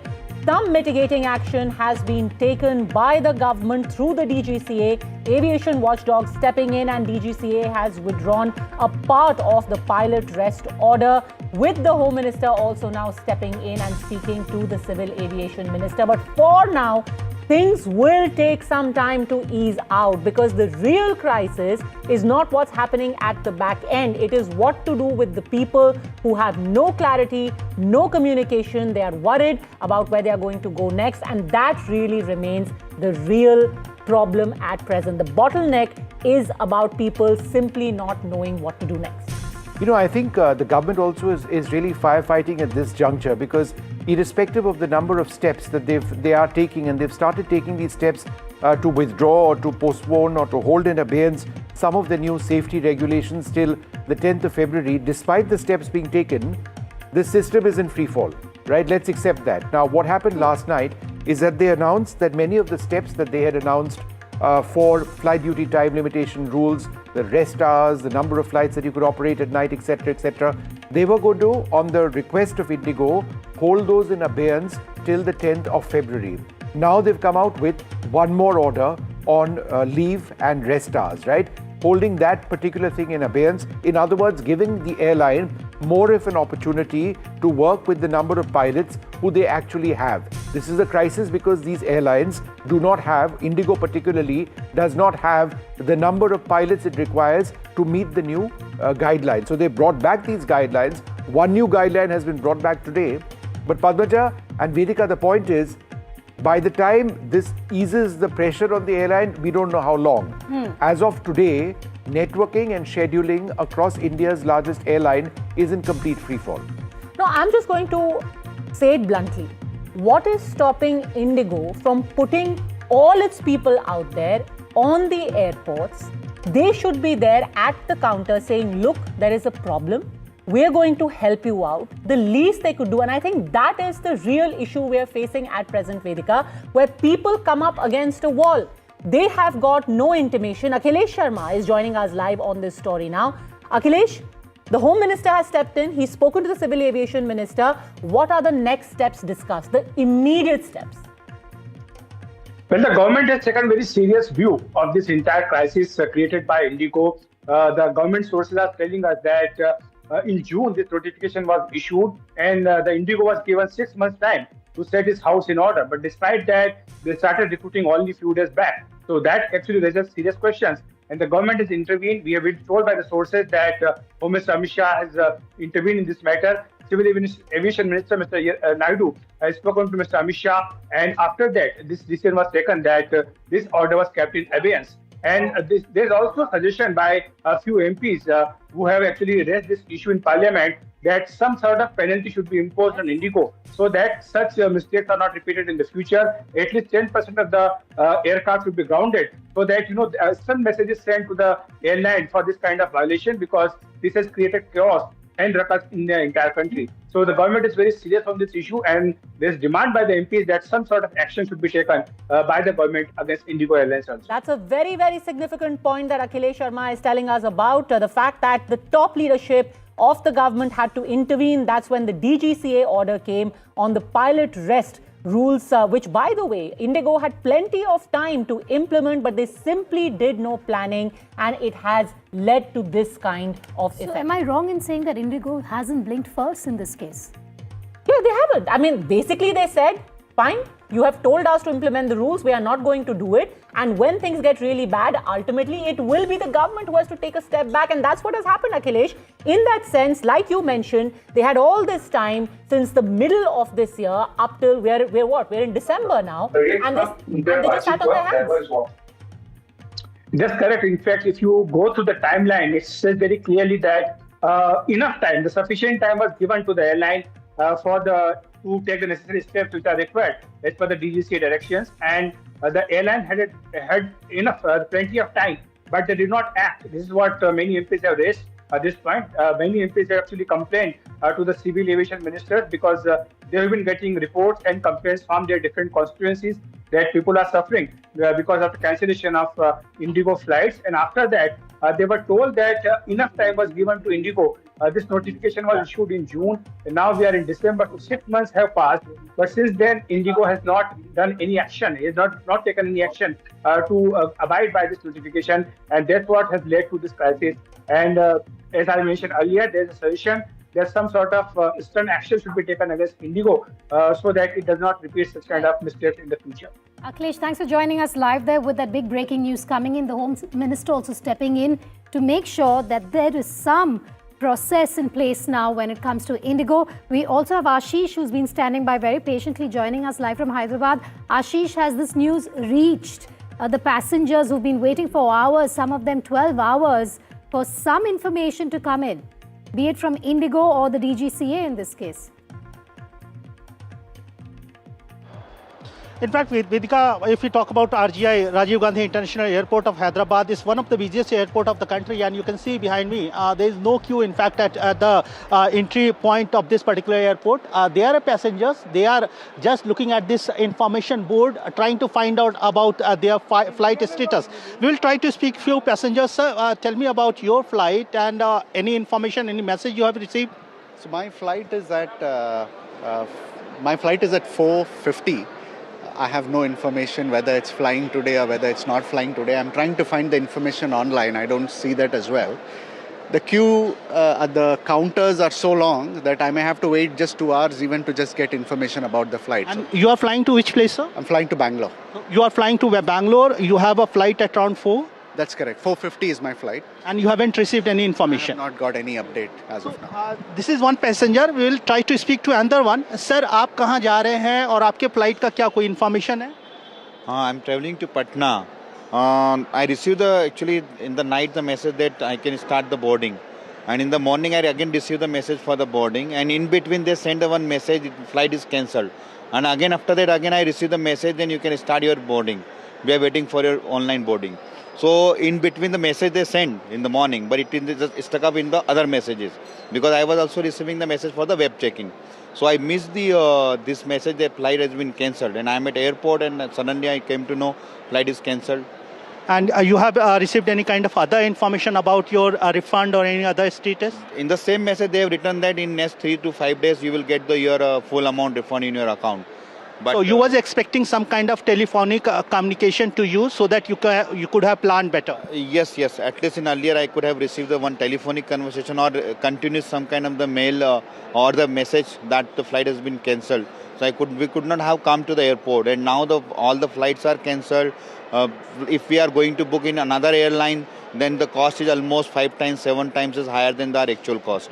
So clearly, like this passenger has mentioned, that flight cost also has increased. Some time back, in fact, I was checking, and in fact, few other passengers who were flying to either Delhi or Mumbai, they tried booking in some other airlines, and the flight cost from Hyderabad to Mumbai, which is almost over 1.5 hours flight, it is costing between 18,000 to 30,000. And from Delhi, which is almost 2 hours long flight from Hyderabad, it is costing somewhere around 25 to 40 or in fact 50,000. So this is the long queue outside the Indigo counters. All these passengers are trying to find out the status about their flight. Largely their flights are either cancelled or rescheduled and they are waiting for a refund. Sir, आपका flight का क्या status? What's the status of your flight? Online तो अभी flight due time दिखा रहा है, but get पे बोल रहा है कैंसिल हो गया. अभी आपका कोई मैसेज वगैरह कुछ भी आया? नहीं, मैसेज वगैरह कुछ भी नहीं आया. कहाँ जा रहे हैं? कहाँ की फ्लाइट? आगरतला की. कितने बजे की फ्लाइट थी? फ्लाइट 2 बजे की, 2:10 की फ्लाइट थी. सर, आपकी फ्लाइट का क्या स्टेटस है sir? Where you are flying? I'm flying to Qatar. Actually, my no status, only status showing 3 hours delay, but no cancellation. You are trying to find out more information. Yes, exactly. This is very poor cut back to give our viewers the big news coming in at this moment. You've got a statement, Vishnu, from Indigo. Yeah, and if Indigo got some of their information out in a better way, it would have been more accurate. They are now saying, we confirm that all Indigo domestic flights departing from Delhi airport on the 5th of December stand cancelled till 11:59 p.m. We broke this news several hours back. I spoke to sources within Indigo and I was told that information is inaccurate. They have now brought out a press release. They disputed it and then they've confirmed it. They disputed it because unlike others, we check, right? So I checked with them. They said no. Now they have said that no, sorry, you're right. So we confirm that all Indigo domestic flights departing from Delhi airport on the 5th of December stand cancelled till 11:59 p.m. We express our profound apologies to all our valued customers and stakeholders who've been significantly impacted by these unforeseen events. To support our affected customers, we are offering them refreshments. Next available flight options as per their preference. Hotel accommodation, actually the hotel accommodation is significant. Assistance in retrieving their luggage and full refunds as applicable. All passengers who are scheduled to fly from Delhi today are requested to get in touch with our ground staff at Delhi airport for guidance regarding luggage collection. This is insane. These are passengers standing for hours. Their luggage is still stuck inside. And passengers are saying, Vishnu, very significant, but passengers are apparently saying that this is not true. They haven't received hotel accommodation, no refreshments are being served. Good luck finding the people. I mean, it's a maze in there. Who's going to disburse this stuff? The thousands of people standing there, where are you going to find some lowly, one Indigo agent with a placard in their hand saying that... away, and which is why you've got slogans of Indigo Murdabad, Indigo Hi happening at the airports. Because when you say all passengers who were scheduled to fly from Delhi today are requested to get in touch, well, that's exactly what they have been trying to do since 6 in the morning. Look at these people. They are there. You've only got the airport security. You've got the central forces over there. where is the Indigo staff? Yeah. And This in is a not sense, for the CISF to handle. And in a sense, you can't blame them because the Indigo staff, what 2-3 of them would be there at the boarding gate, they've just walked away because they can't be handling, especially when they don't know what to do next. Or what to say next, Padma. Exactly. Do they have the authority to tell people, yes, we'll give you hotel accommodation? Exactly. No, they don't. And They are getting no communication. also very important to note as we see these tempers fly, that the persons at those counters are probably trained to handle maybe 5 or 6 irate passengers. Absolutely. If you've got 500 standing on your head and yelling at you for clarity and Safety issue. information, it becomes a safety issue, it becomes a security issue, it becomes a like a personal security issue for many of these people and the passengers. Before we proceed with our coverage, guys, I've come from upstairs. I just want to tell all of our viewers and to share with you guys here in the studio as well that I've been getting calls from people. We've had visitors here at the NDTV studio that there's a lot of misinformation flying around, but everybody is watching NDTV because we've been putting out, courtesy Vishnu and his team and all of us here, accurate information. We've been taking the pains to verify information because it literally means the difference between somebody getting into a car and going to the airport or not. So I want to tell all of our viewers, we will not be backing down on that. There may be a few minutes of delay in us flashing certain piece of information, but I can guarantee you here on NDTV, you will get accurate information because that is literally the difference between making the correct decision or not today. Okay, more breaking news coming in over here. There's an appeal from the Director General of Civil Aviation, from the DGCA himself, which it's a signed appeal, right? This is a request for cooperation from all pilot associations and pilots amidst the ongoing travel disruptions. This is India's aviation regulator pleading, in a sense, with pilots, telling them to ensure that they deal with this situation. In light of the current disruptions in Indigo, where several flights across the country have been impacted because of operational constraints, unpredictable weather, etc., etc., these disruptions have led to delays, passenger inconvenience. As we now approach the fog season, that's another headache. Yes. The peak holiday period and the marriage travel season, it is crucial that the industry prepares for even greater operational challenges. This is the regulator warning pilots and everybody, get ready for greater operational challenges. Passenger volumes are expected to rise sharply. Weather-related impacts may further complicate scheduling. Given this situation, we earnestly request the full cooperation of all pilot bodies, associations and pilots. Number one, maintain stable and smooth flight operations, reduce avoidable delays and cancellations, ensure passengers are not inconvenienced, strengthened coordination between pilots and airlines.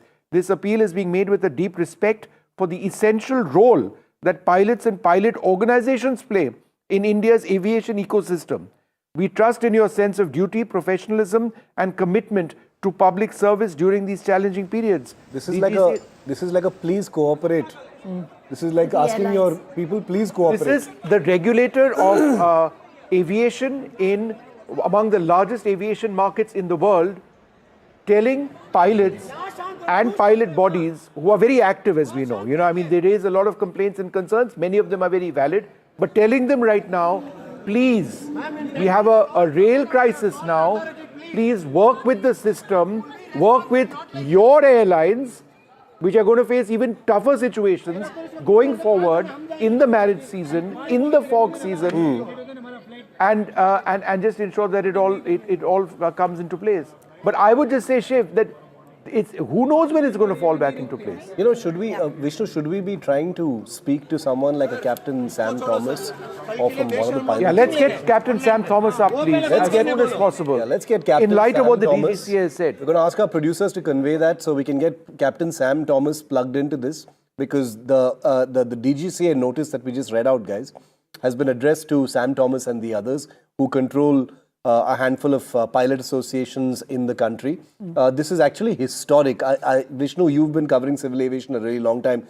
I don't know if this kind of appeal, practically a pleading, beseeching appeal, has gone out to pilots saying, think of passengers. This is possibly in response to an earlier Airline Pilots Association raising objection to the selective, and I quote, selective and unsafe dispensation granted to Indigo on FDTL CAR implementation.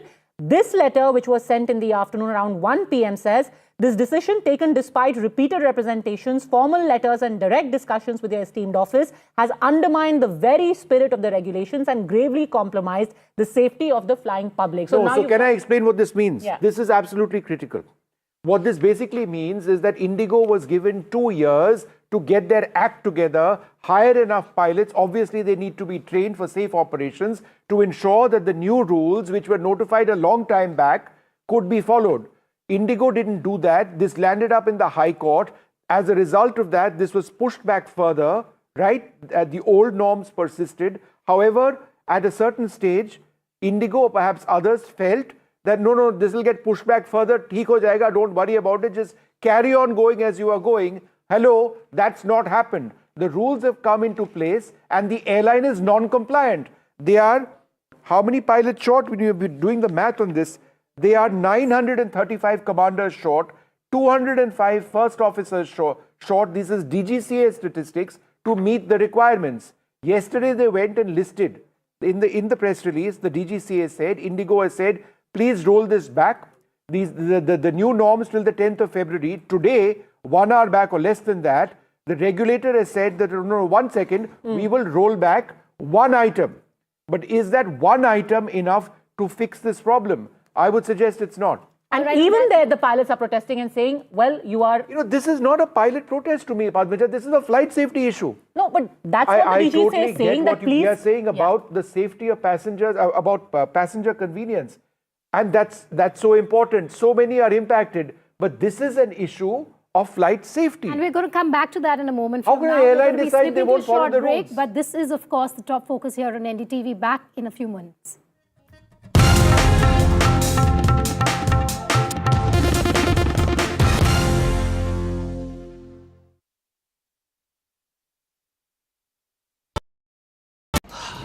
Salute है जी, आप देश की रक्षा में जान लगा देते हैं और आप घर घर में तार लगाते हैं जी। ई बीम टेक्नोलॉजी से बनी, न जले न पिघले, सबकी रक्षा करे।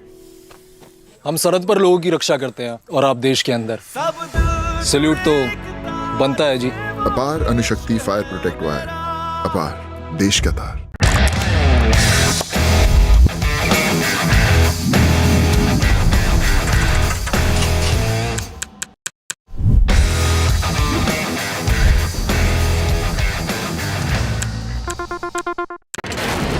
Front lines of Kargil, the fury of Operation Sindhu, so many attacks, the chaos and cries of disaster zones, to fighter jet cockpits, and the world's most defining interviews. It's incredible. He has seen history break, live, unfiltered.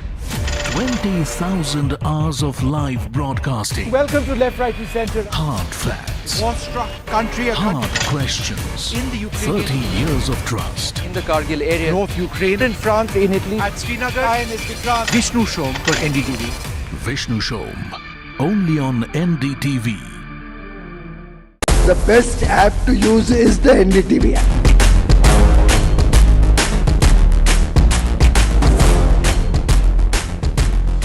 दुनिया भर में जब भी भारतीय media की चर्चा होती है तो एनडीटीवी सबसे पहले जिक्र में आता है। मैं आपका बात से सहमत हूं। उल्टे हम भी जब विदेश जाते हैं, the best app to use is the NDTV app.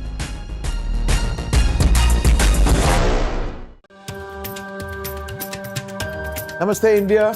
As you all know, I've been traveling around the world with my music. But this one is truly special. Something that's India.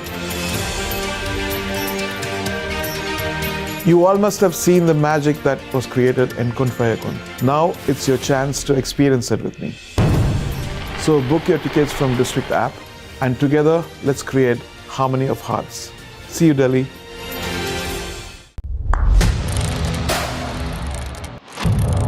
What seems settled for me is unfinished business.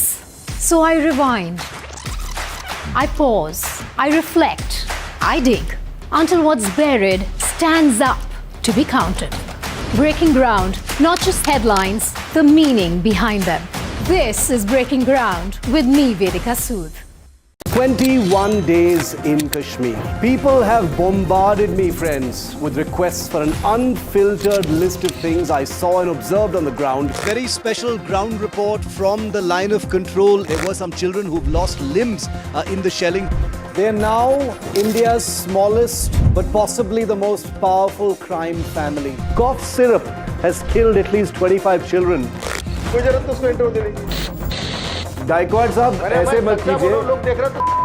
Suddenly, people are wondering about the weaponization of India-Pakistan cricket. We live and breathe elections. You will not believe your eyes or ears when I show you what I'm about to And for a country that has fought so many wars in the mountains and at high altitude. We're standing on the Indian Navy's newest warship. The line of control, Shiv Arur, NDTV.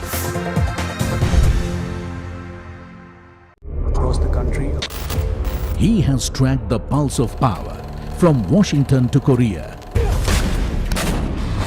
Witnessed history being made in global capitals and conflict zones.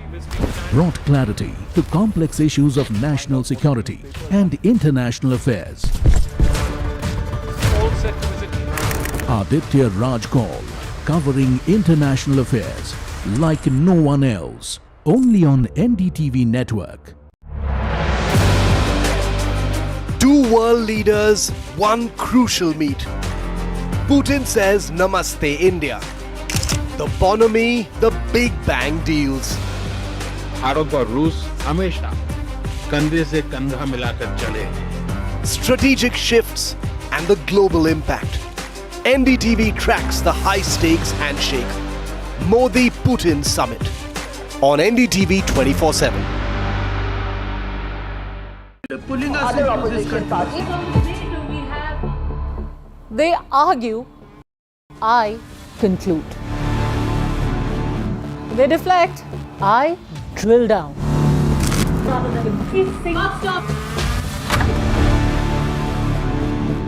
This isn't a free-for-all. It's a reckoning. No filler, no fog. Only the facts and where they lead. Every night at 9, the case closes because the buck stops here. I don't sugarcoat.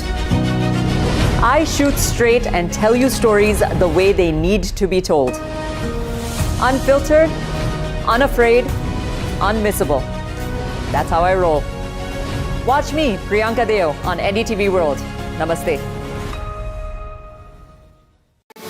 I just feel very privileged in the film industry, an industry that I'm extremely proud of. I'm honored to receive this prestigious award. I feel overwhelmed that the NDTV has chosen me for this very special award. Thank you so very much. This means a lot to me. It's a great honor and a great privilege. Really blessed to get this, and I'm really happy. This is one of the few moments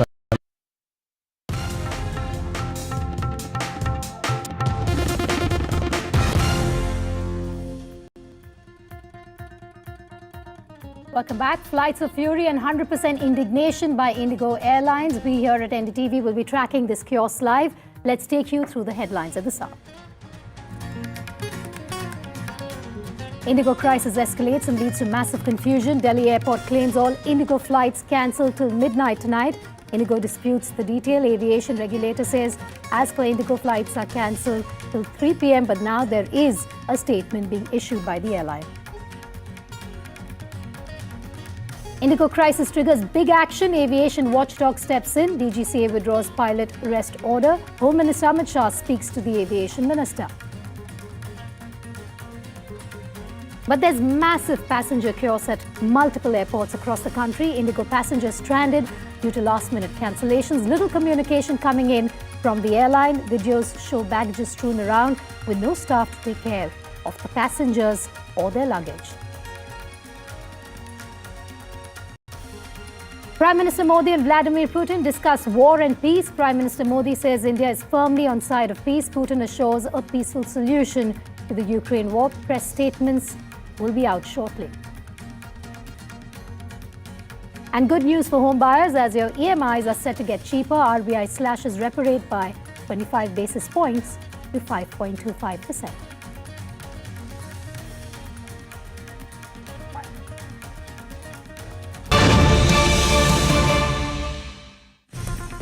Welcome back to big news that we are breaking to you at this moment. All Indigo flights from Delhi have been cancelled till midnight today. That is an official statement that has come now from Indigo. Remember, you heard it first right here on NDTV. But the big story also is about how the DGCA has relaxed the rest rules for pilots that were really at the center of this entire controversy. These rules that were framed well in time, Indigo did not factor them in. And, we're just trying to simplify the root cause of this entire chaos that you've seen building up over the last few days. And things really came to a head, Shiv, Vishnu and Vedika, today when across the country, 500 plus Indigo flights were cancelled. People were left stranded. There was no communication. There are people there with infants, elderly people, those who are carrying the ashes of their father for immersion. They are at a loss. They do not know what to do. But simplify for our viewers now exactly what happened. Sure. When we are piecing these things together, essentially the government, in a sense, has capitulated. No. So, can I just say, as I answer that question of yours, to me, this is the biggest crisis in Indian civil aviation that we've ever seen. Obviously, when there's a crash, AI 171, that sort of thing, that's a different kind of crisis. This is the biggest crisis within the operation of civil aviation in India, number one. Number two, this is a battle at one level between Indigo and the government. And by government, I mean the aviation regulator. The aviation regulator is the Director General of Civil Aviation. It is his job to ensure that flight operations in India remain safe. In order to do this, the office that the director, the DGCA heads, 2 years back came out with new norms. They came out with these new norms because they were worried that pilots were getting fatigued. So therefore, they gave the airlines 2 years to ensure that they have enough pilots in place so that when the new norms on fatigue come into effect, which they have now come into effect, that the airlines are prepared to handle them.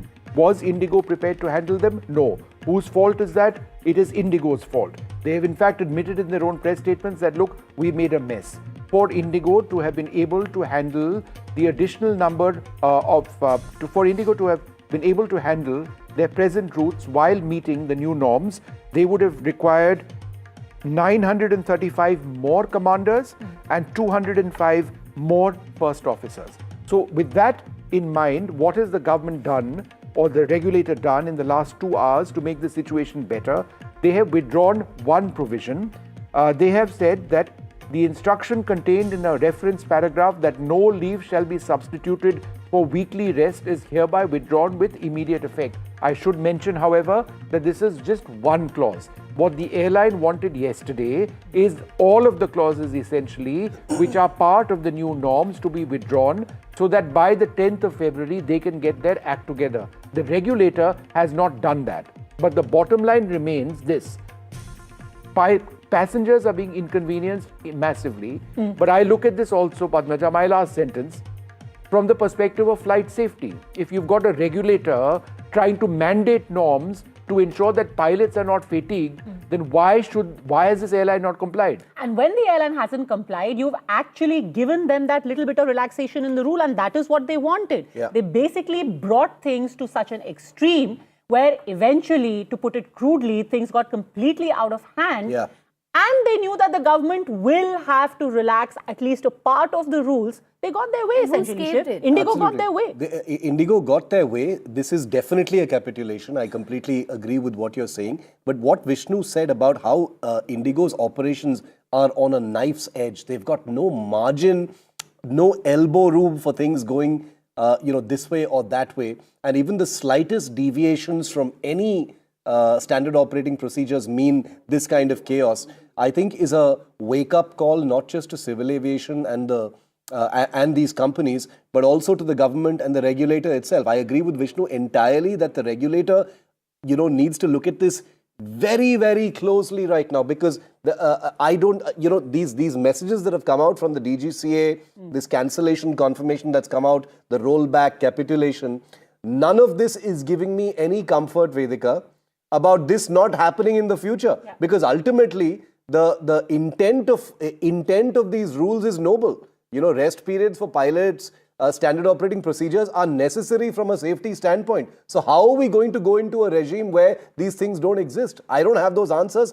neither do passengers. And Shiv, for the want of another word here, but it seems like the DGCA in this case is absolutely helpless. What they've done is they've rolled back partial rules, like Vishnu's just explained to our viewers, caved in, while Indigo hasn't. You can see the mess on the, at the airports. You can see the luggage around. You can see passengers just asking for accountability and some basic answers which they're not getting at this point. And all of this has come on the back of the government today intervening. Home Minister Amit Shah, we broke that news first.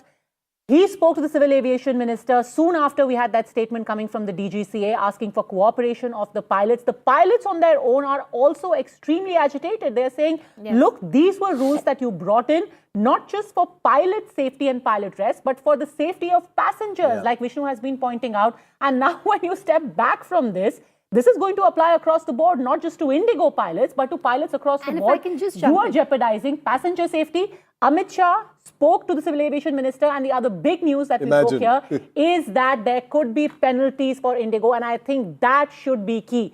They can't simply get away by arm twisting the government, the DGCA, putting people at risk, inconveniencing them, and walk away from all of this by actually achieving what they wanted to in the first place. And if I can just jump in, a lot of passengers are asking a very important question here. Vishnu, maybe you could throw light on this. They're saying, why is it that international flights of Indigo Airlines has not been impacted as much as the domestic flights? They're saying, is it because they get more revenue from it? This is what passengers are asking. Well, just a fraction of flights that Indigo operates are international flights. There are many more, domestic flights. Yeah.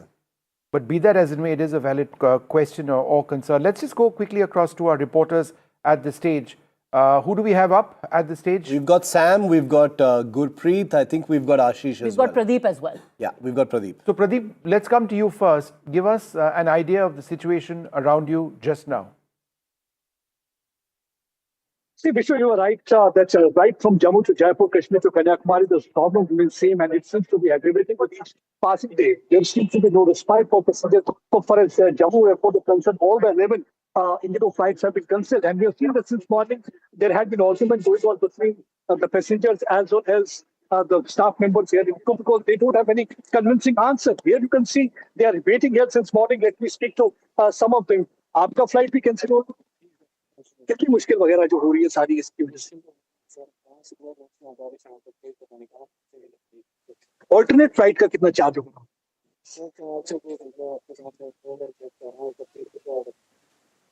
कहाँ का 31 होना और आपका भी flight आप कहाँ जाने चाहते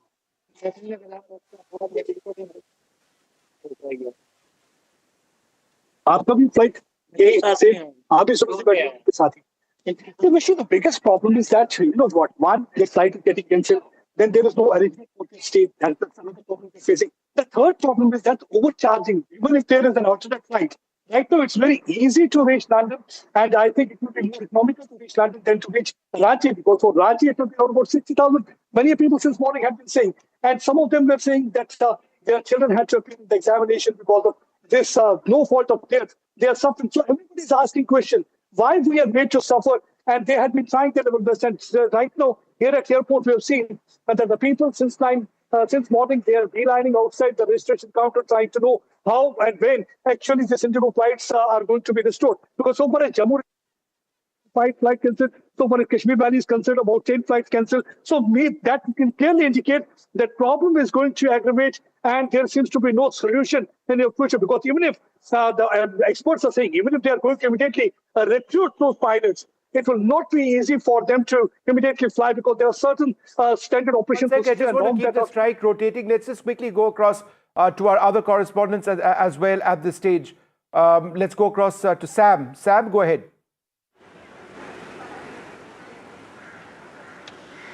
Thank you, Vishnu. We come to you from the Chennai airport, where the chaos continues since morning with hundreds of Indigo passengers waiting at the counter, trying for rescheduling, trying for refund, trying to see if they could be transferred to some other airline.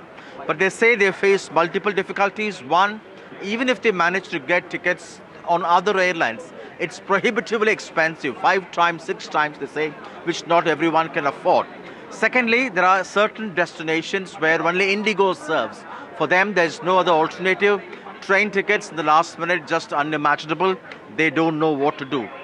Thirdly, there's a category of patients, emergency travelers, people who travel for work, sports persons who have been coming on deadline. All those people are completely stranded. They don't know what to do. And they say that there's no transparent, clear communication from the Indigo airline as well. With me, a young student who was set to return to his hometown in Assam, but he's stranded. Tell me how difficult it has become for you now.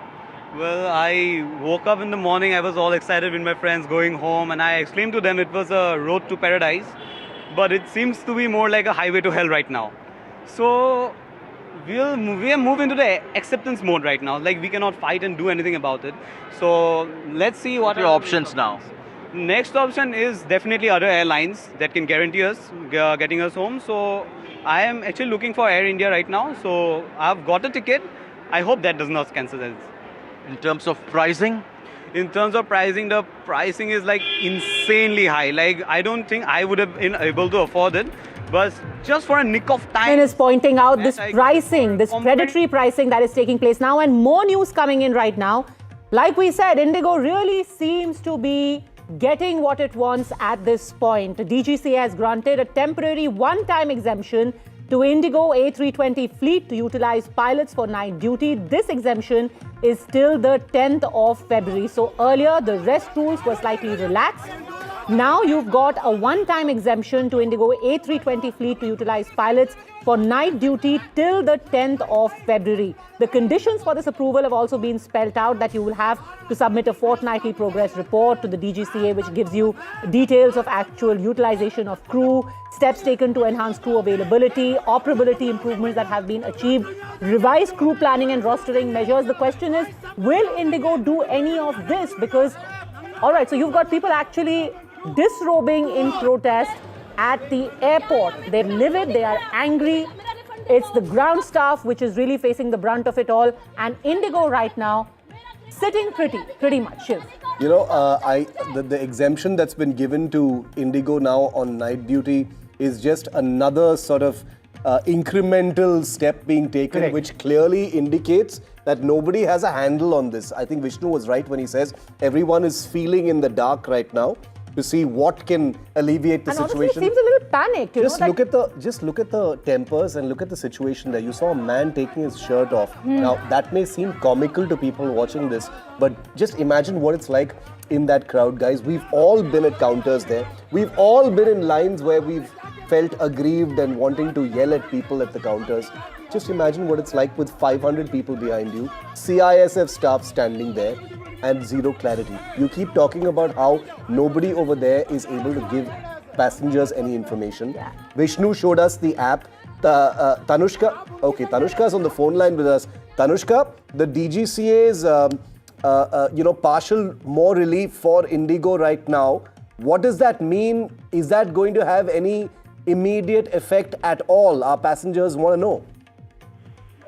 Precisely, so basically DGCA has relaxed one clause which debars airlines to club leaves with weekly rest to mitigate such Indigo crisis across board, as in to prevent such a situation from happening with other airlines. This measure is being taken to ensure continuity of Can you just bring down our audio for operations. half a second so that I can just jump in quickly? Tanushka, what has happened in the last 10 minutes is that in addition to that one guideline, there are two more guidelines where the DGCA has actually rolled back. On night duty from midnight to 5 a.m., right? So now they will go back to midnight to 5 a.m. The new rules were night duty definition was 12 a.m. to 6 a.m. and for operations encroaching night duty. So there are three things, and the earlier one that you were talking about, so just for the benefit of our viewers, there are three steps which the DGCA has done where they have actually rolled back to try and sort out the situation, but they have not rolled back on perhaps the key one over here, weekly rest. Weekly rest for pilots was 36 hours, that went up to 48 hours, and as of now, they have not rolled back on them.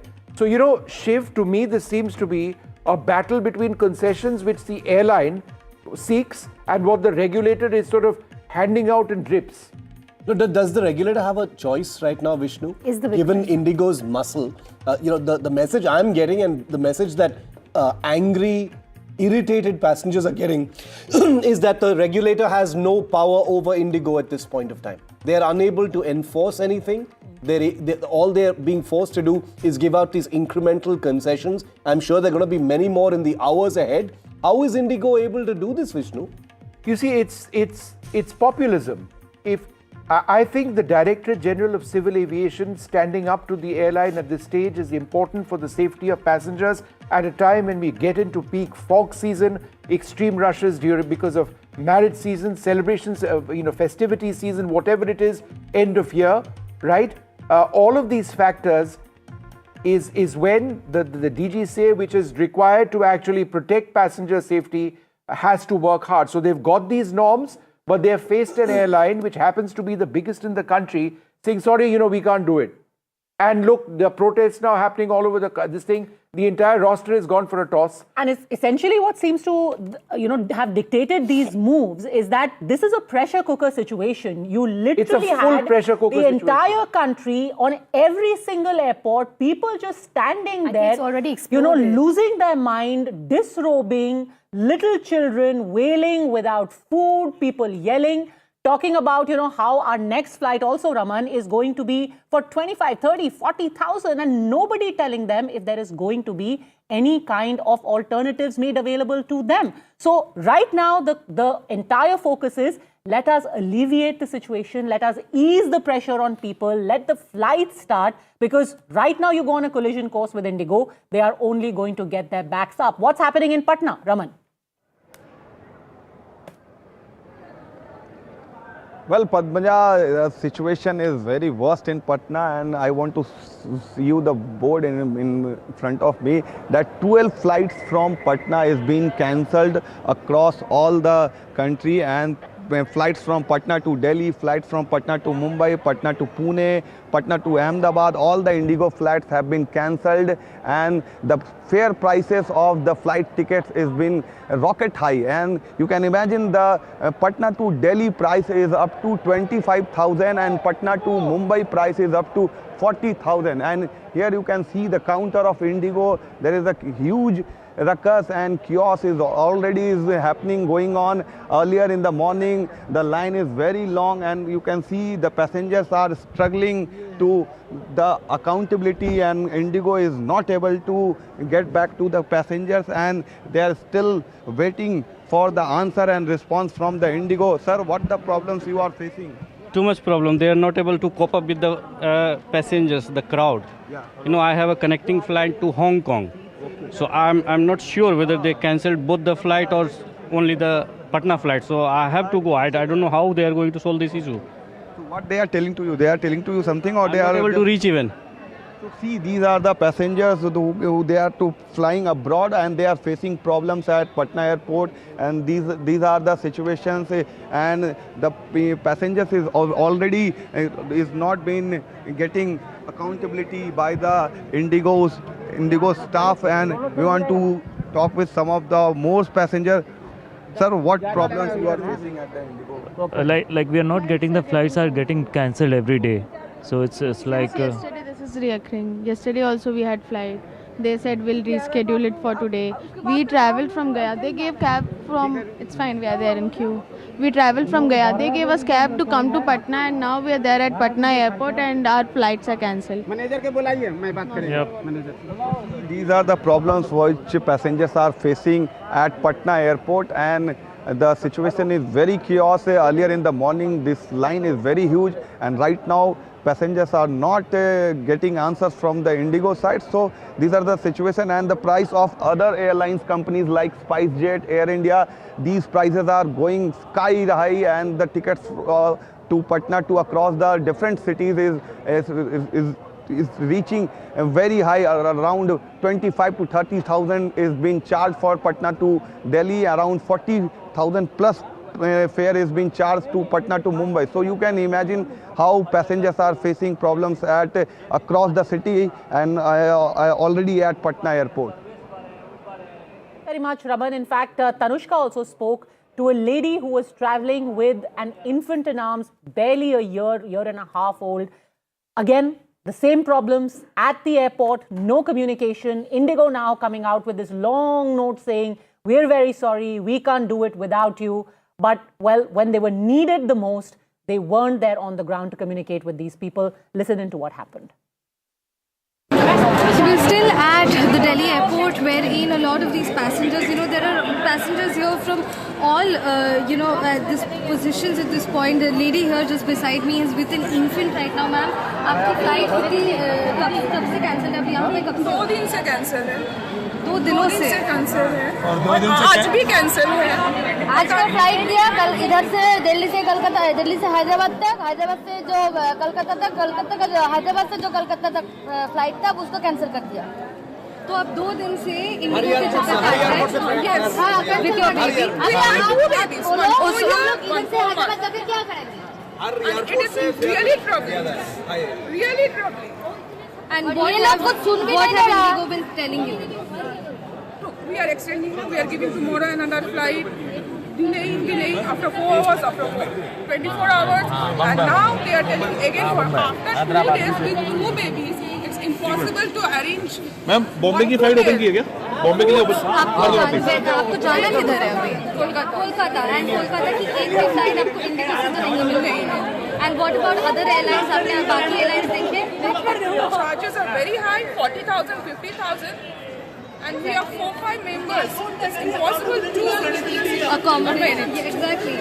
So clearly here, the struggles of the middle class society here at Delhi airport, wherein Indigo is of course not an option right now, but what about other airlines? Other airlines' fares are skyrocketing. Just as we were talking to this woman here, she is with an infant and her 4-year-old as well. So 2 children here. The account of a mother who's dealing her 2 children at the airport since the past 2 days with no recourse, no dispute, no respite.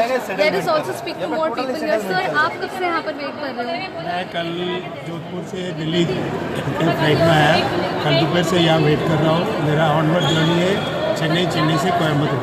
अभी तक मेरा baggage का कोई पता नहीं है। I am running a high temperature on this winter cold. My wife fractured her leg. We don't have even a small jacket. और हमको ये बोल दिया कि आपका फ्लाइट रीशेड्यूल कर दिया है, आप जाओ करके। हमको इन लोगों ने एक होटल का नंबर दिया, होटल जाने से होटल वाले ने हमको कुत्तों के जैसे बाहर निकाल के भेज दिया कि यहाँ पे कोई रूम अवेलेबल नहीं है। रात को 12-1 बजे के ठंड में हम रोड पे सो रहे थे। आज सवेरे टैक्सी भर के हमारे खुद से पैसे से आज सवेरे की फ़्लाइट आए। सवेरे की फ़्लाइट वापस बोल रहे हैं कि कैंसिल है। अब पूछ रहे हैं हमारा लगेज कहाँ है, ये लोग बोल रहे हैं हमको मालूम नहीं है। There is no higher authorities to even come and give us a solution for this. There are thousands of passengers, young kids, people who are going for sports academy and higher studies. They are all on standards. Unless and otherwise, government and airport authority comes and gives a solution, these people will take everybody for a big jolly ride. All right, there is breaking news coming in. Indigo has admitted to serious operational crisis. Indigo has confirmed massive cancellations and said full refund on cancellations will take place. They have issued a statement saying, to each one of our customers, we are truly sorry and we will take care. We do deeply apologize and understand how difficult the past few days have been for many of you. While this will not get resolved overnight, important to note that they say this will not get resolved overnight. They go on to say, we assure you that we will do everything in our capacity. Then later on in that statement, they go on to say that we would like to share some information with you. We will ensure that all refunds for your cancellations will be processed automatically to your original mode of payment. We will offer full waiver on all cancellations or reschedule requests of your bookings for your travel between the 5th and 15th of December, which is 10 days away, and thousands of hotel rooms across cities and surface transport have been arranged for the convenience of our customers. We'll also have to wait and see what kind of rooms. Now, obviously, if there are so many people stranded, how will all of them be accommodated? Do you have good enough places to put up all these people? They will have special needs, perhaps, some of them. More news, in fact, coming in. A statement has come from the Ministry of Civil Aviation as well, which says, as per the directions of the minister, the control room at the ministry has been continuously engaging to maintain constant vigil over the unprecedented situation arising from the cancellation and delays of Indigo flights. This morning, the minister visited the control room and reviewed its functioning, etc., to ensure seamless communication among all stakeholders, with a special focus on providing timely information. Real-time updates from all airports are being monitored to ensure adequate response and deployment of resources, particularly for facilitating passengers stranded at various terminals. You know, I mean, this is the statement that has come, but let's just be honest. It's about 2:30 in the afternoon now. We've been on this story since 9 in the morning, Shiv, Vedika and Vishnu. And all of this timely information being given to passengers, them being taken to places where they are comfortable, information, the flow of information being continuous and prompt. This hasn't been seen. You know, the control room it's a have flop been show, working. let's face it. We didn't see this. This is going to seem almost insulting if passengers get to read this, and I'm sure they're going to be reading this on their phones. You know, I just want to read one line out from the details that you just enlisted, Padmaja, which is that we will do everything to earn back your trust and the love you have showered on us in the last 19 years, and we cannot lose it at any cost. Feels more like cannot lose it.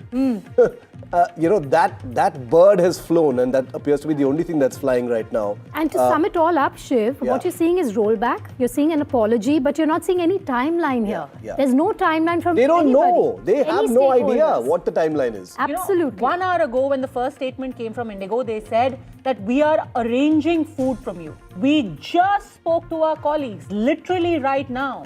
Where's the food? Leave the food. Where is the communication? Where is the information? People are saying, give me my luggage back. You checked in my luggage. Are you putting me on another flight? Which hotel are you taking me to? There still aren't enough people at that counter. So on the one hand, the government is saying we're in the control room.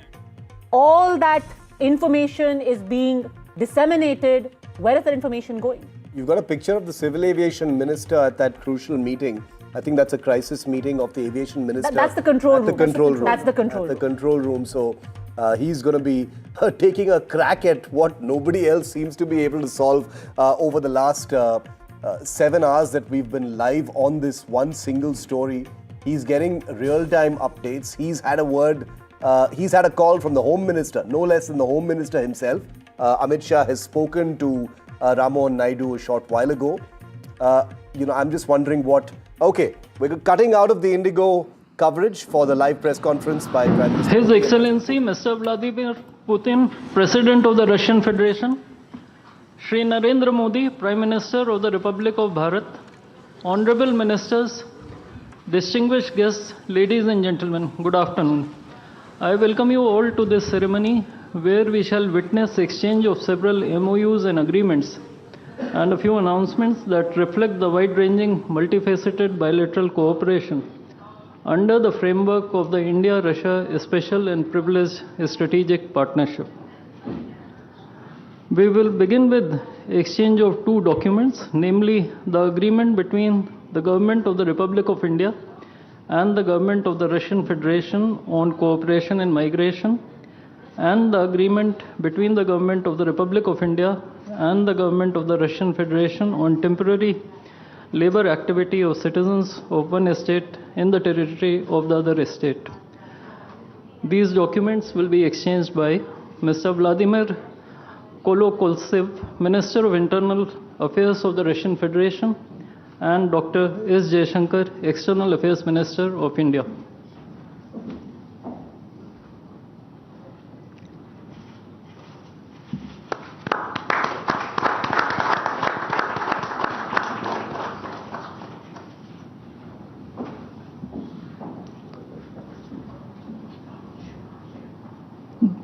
The next two documents include the agreement between the Ministry of Health and Family Welfare of the Republic of India and the Ministry of Health of the Russian Federation on the cooperation in the field of healthcare, medical education and science, as well as the agreement between the Food Safety and Standards Authority of India of the Ministry of Health and Family Welfare of Republic of India and the Federal Service for Surveillance on Consumer Rights Protection and Human Well-being of the Russian Federation in the field of food safety cooperation. These two agreements will be exchanged by Mr. Mikhail Albertovich Murashko, Minister of Health of the Russian Federation, and Dr. S. Jaishankar, External Affairs Minister of India.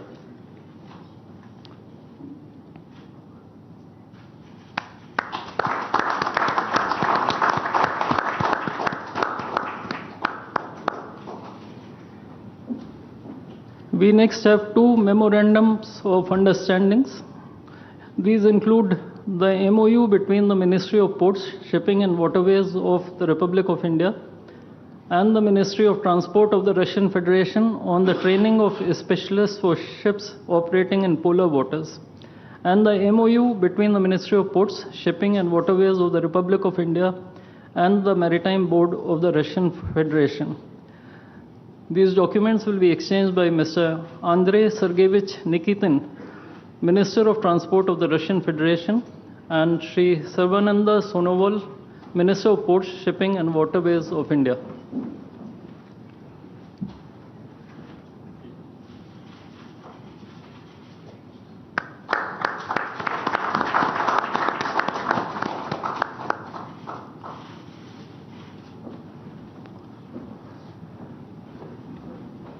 We now have the exchange of MOU between Messrs. JSC Ural Chem and Messrs. Rashtriya Chemicals and Fertilizers Limited and National Fertilizers Limited and Indian Potash Limited. This document will be exchanged by His Excellency Denis Alipov, Ambassador of the Russian Federation to India, and Sri Vinay Kumar, Ambassador of India to the Russian Federation.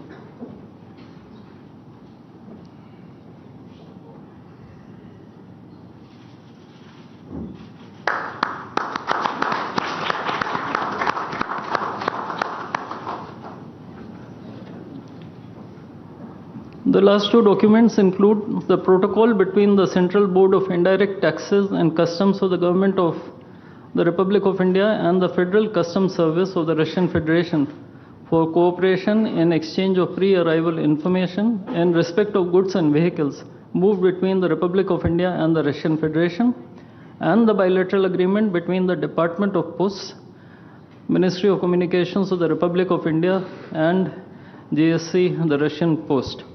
These documents will be exchanged by His Excellency Denis Alipov, Ambassador of the Russian Federation to India, and Sri Vinay Kumar, Ambassador of India to the Russian Federation.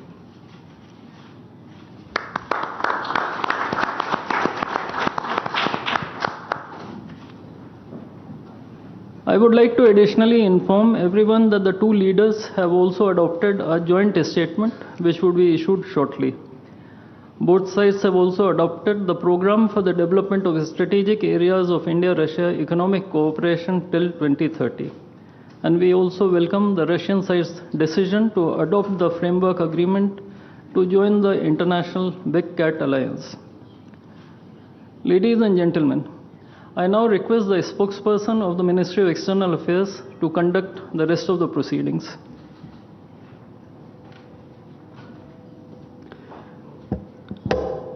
Namaskar, good afternoon, Your Excellency, Mr. Vladimir Putin, President of the Russian Federation, Honorable Prime Minister of India, Shri Narendra Modi, Honorable Ministers, members of both delegations, distinguished guests, and friends from the media.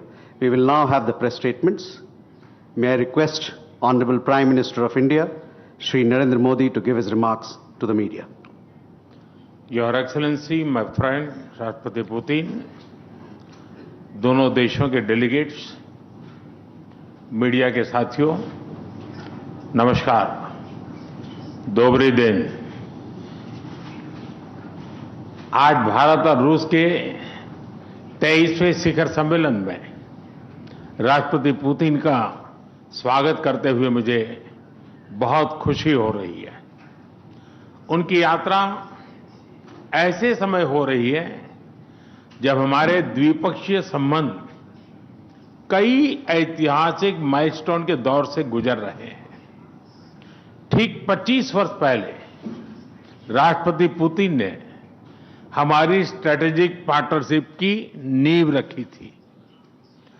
15 वर्ष पहले 2010 में हमारी साझेदारी को special and privilege strategic partnership का दर्जा मिला। पिछले 2.5 दशक से उन्होंने अपने नेतृत्व और दूरदृष्टि से इन संबंधों को निरंतर सींचा है। हर परिस्थिति में उनके नेतृत्व ने आपसी संबंधों को नई ऊंचाई दी है। भारत के प्रति इस गहरी मित्रता और अटूट प्रतिबद्धता के लिए मैं राष्ट्रपति पुतिन का, मेरे मित्र का हृदय से आभार व्यक्त करता हूं। फ्रेंड्स, पिछले 8 दशकों में विश्व में अनेक उतार चढ़ाव आए हैं। मानवता को अनेक चुनौतियों और संकटों से गुजरना पड़ा है और इन सब के बीच भी भारत रूस मित्रता एक ध्रुव तारे की तरह बनी रही है। परस्पर सम्मान और गहरे विश्वास पर टिके ये संबंध समय की हर कसौटी पर हमेशा खरे उतरे हैं। आज हमने इस नींव को और मजबूत करने के लिए सहयोग के सभी पहलुओं पर चर्चा की। आर्थिक सहयोग को नई ऊंचाइयों पर ले जाना हमारी साझी प्राथमिकता है। इसे साकार करने के लिए आज हमने 2030 तक के लिए एक इकोनॉमिक कोऑपरेशन प्रोग्राम पर सहमति बनाई है। इससे हमारा व्यापार और निवेश डाइवर्सिफाइड, बैलेंस और सस्टेनेबल बनेगा और सहयोग के क्षेत्रों में नए आयाम भी जुड़ेंगे। आज राष्ट्रपति पुतिन और मुझे इंडिया रशिया बिजनेस फोरम में शामिल होने का अवसर मिलेगा। मुझे पूरा विश्वास है कि ये मंच हमारे बिजनेस संबंधों को नई ताकत देगा। इससे एक्सपोर्ट, को प्रोडक्शन और को इनोवेशन के नए दरवाजे भी खुलेंगे। दोनों पक्ष यूरेशियन इकोनॉमिक यूनियन के साथ एफटीए के शीघ्र समापन के लिए प्रयास कर रहे हैं। कृषि और फर्टिलाइजर के क्षेत्र में हमारा करीबी सहयोग फूड सिक्योरिटी और किसान कल्याण के लिए महत्वपूर्ण है। मुझे खुशी है कि इसे आगे बढ़ाते हुए अब दोनों पक्ष साथ मिलकर यूरिया उत्पादन के प्रयास कर रहे हैं। फ्रेंड्स, दोनों देशों के बीच कनेक्टिविटी बढ़ाना हमारी मुख्य प्राथमिकता है। हम INSTC, नॉर्दर्न सी रूट, चेन्नई व्लादिवोस्टोक कॉरिडोर पर नई ऊर्जा के साथ आगे बढ़ेंगे। मुझे खुशी है कि अब हम भारत के सी फेरर्स की पोलर वाटर्स में ट्रेनिंग के लिए सहयोग करेंगे। यह आर्कटिक में हमारे सहयोग को नई ताकत तो देगा ही, साथ ही इससे भारत के युवाओं के लिए रोजगार के नए अवसर बनेंगे। उसी प्रकार से शिप बिल्डिंग में हमारा गहरा सहयोग मेक इन इंडिया को सशक्त बनाने का सामर्थ्य रखता है। यह हमारे विन विन सहयोग का एक और उत्तम उदाहरण है, जिससे जॉब्स, स्किल्स और रीजनल कनेक्टिविटी सभी को बल मिलेगा। ऊर्जा सुरक्षा भारत रूस साझेदारी का मजबूत और महत्वपूर्ण स्तंभ रहा है। सिविल न्यूक्लियर एनर्जी के क्षेत्र में हमारा दशकों पुराना सहयोग क्लीन एनर्जी की हमारी साझा प्राथमिकताओं को सार्थक बनाने में महत्वपूर्ण रहा है। हम इस विन विन सहयोग को जारी रखेंगे। क्रिटिकल मिनरल्स में हमारा सहयोग पूरे विश्व में सिक्योर और डाइवर्सिफाइड सप्लाई चेन सुनिश्चित करने के लिए महत्वपूर्ण है। इससे क्लीन एनर्जी, हाईटेक मैन्युफैक्चरिंग और न्यू एज इंडस्ट्रीज में हमारी साझेदारी को ठोस समर्थन मिलेगा। फ्रेंड्स, भारत और रूस के संबंधों में हमारे सांस्कृतिक सहयोग और पीपल टू पीपल टाइज का विशेष महत्व रहा है। दशकों से दोनों देशों के लोगों में एक दूसरे के प्रति स्नेह, सम्मान और आत्मीयता का भाव रहा है। इन संबंधों को और मजबूत करने के लिए हमने कई नए कदम उठाए हैं। हाल ही में रूस में भारत के 2 नए कॉन्सुलेट्स खोले गए हैं। इससे दोनों देशों के नागरिकों के बीच संपर्क और सुगम होगा और आपसी नजदीकियां बढ़ेगी।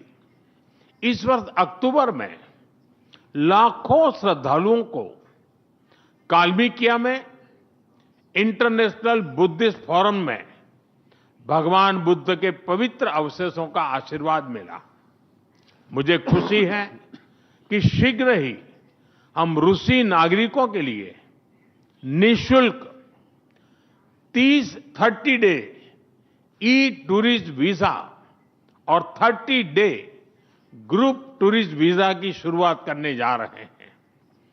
मैन पावर मोबिलिटी हमारे लोगों को जोड़ने के साथ साथ दोनों देशों के लिए नई ताकत और नए अवसर क्रिएट करेगी। मुझे खुशी है कि इससे बढ़ावा देने के लिए आज 2 समझौते किए गए हैं। हम मिलकर वोकेशनल एजुकेशन, स्किलिंग और ट्रेनिंग पर भी काम करेंगे। हम दोनों देशों के स्टूडेंट्स, स्कॉलर्स और खिलाड़ियों का आदान प्रदान भी बढ़ाएंगे।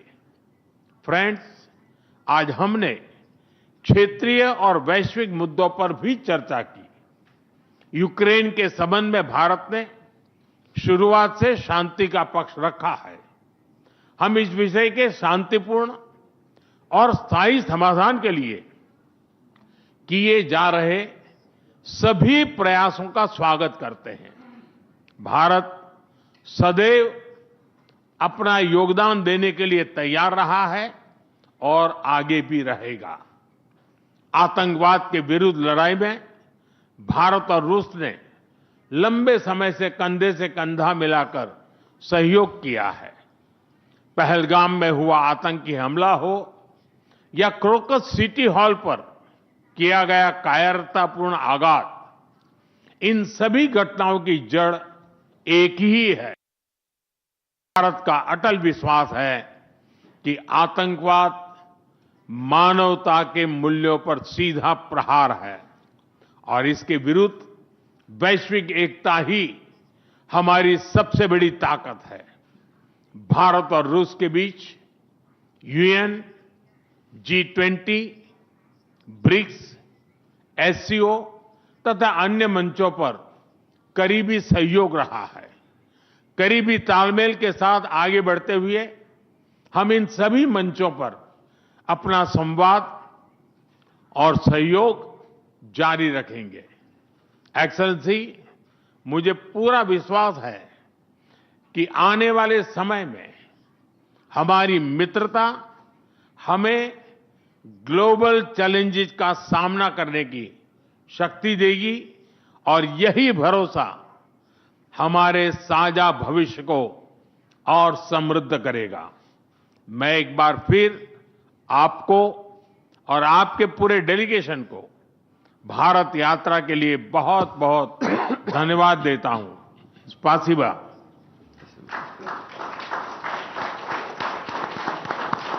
Thank you, sir.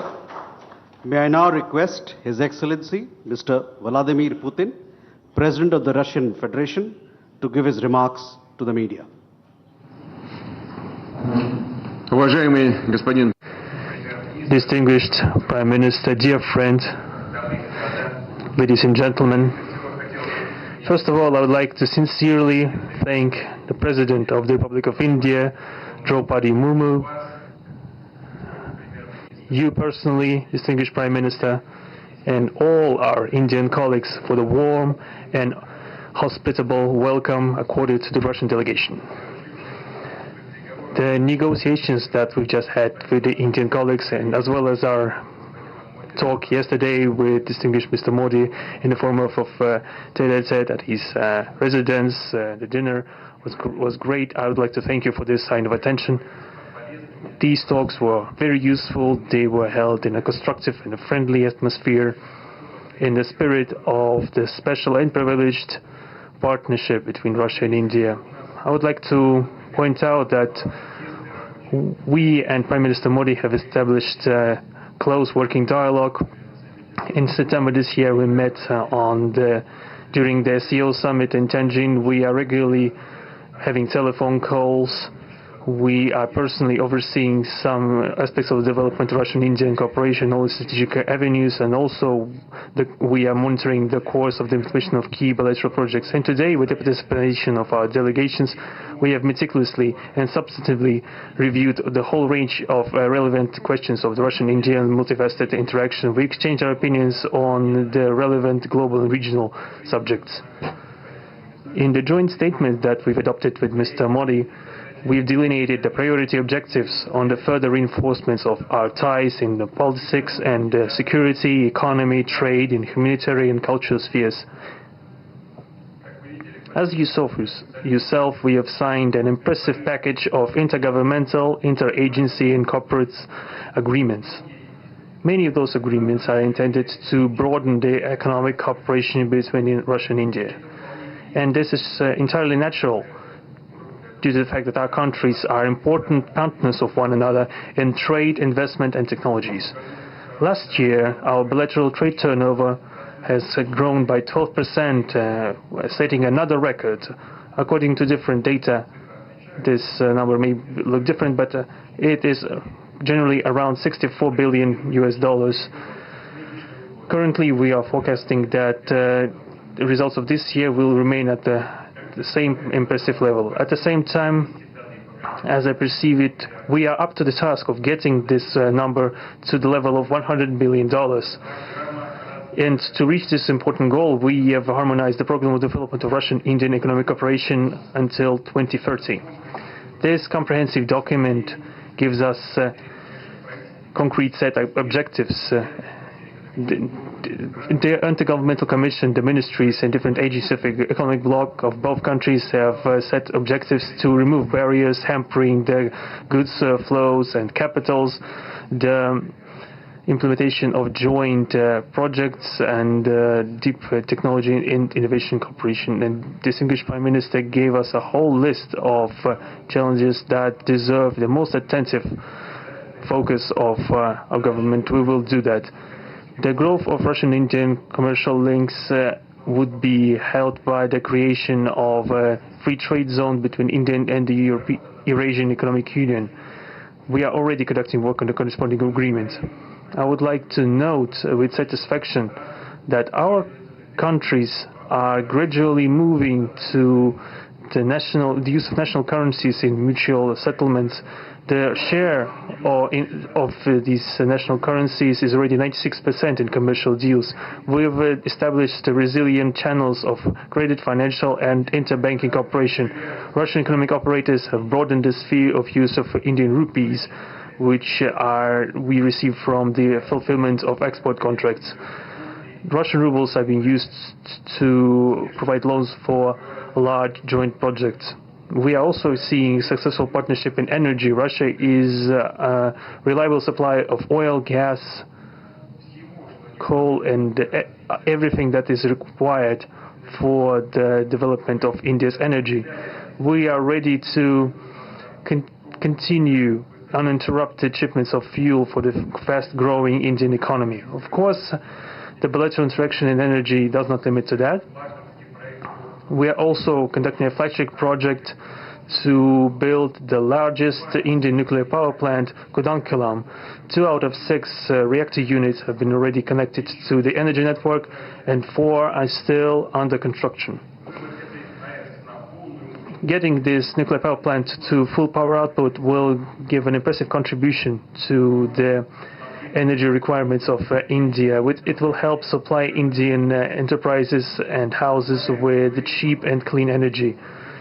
we presumed that we could talk about the construction of small modular reactors and floating nuclear power plants, and also non-energy application of nuclear technologies, for example, in medicine or agriculture.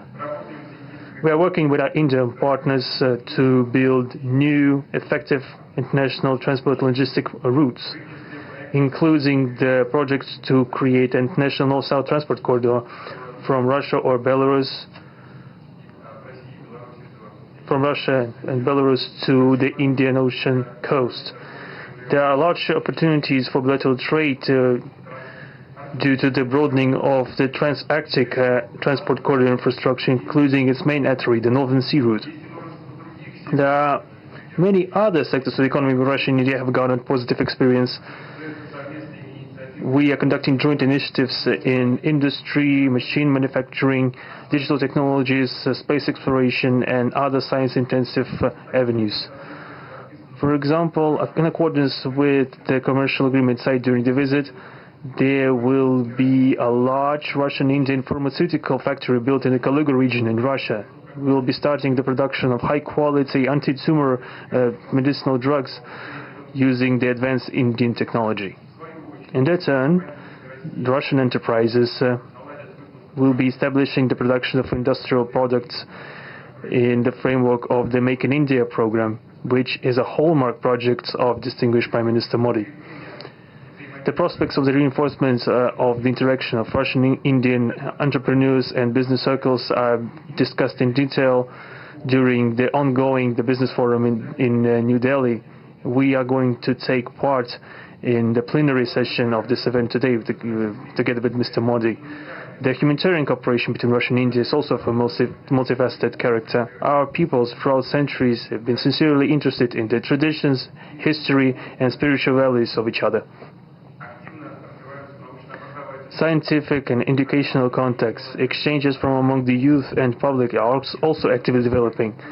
The regular alternating festivals of Russian Indian cinema are always popular. From year to year, we see the increase in tourist flows. Today, the Russian TV channel RT starting its broadcast in India. The new channel will undoubtedly help the Indian audience to better know Russia and Russians, and also to receive an objective information regarding what is going on in our country today. While discussing the key global and regional problems, we have confirmed the consonance between the positions of our countries. Russia and India are conducting independent and self-sufficient foreign policy together with our like-minded countries in BRICS and SCO, and from among other countries of the global majority. We are promoting the processes of forming of a more just and democratic multipolar world order. We are defending the main principles of the international law enshrined in the Charter of the UN. Among them, the right of any country for its own way of development and the preservation of their cultural civilizational identity, respect for sovereignty, careful balance of interests of all participants of the world community. As state founders of the BRICS, Russia and India have done a lot of things, and continue to do more to increase the authority of the organization. As you know, next year India will assume the chairship, and the BRICS will provide all necessary assistance to our Indian friends in the work on the relevant BRICS agenda. I would like to point out Russia and India are traditionally closely cooperating in the military-technical sphere. Our country, for the last half a century, has been helping to arm and modernize the Indian Army, including the Air Defense Forces, aviation, and the Navy. In general, we are undoubtedly satisfied with the results of the negotiation we just had. We also, ahead of us, we have the meeting with the President of India, Madam Murmu. But even now, I can express my confidence that the current visit and the agreements reached will help the further deepening of the Russian-Indian strategic partnership for the benefit of our countries and the peoples of India and Russia. Thank you for your attention. Thank you, sir. That concludes the press statements. Ladies and gentlemen, thank you for your presence.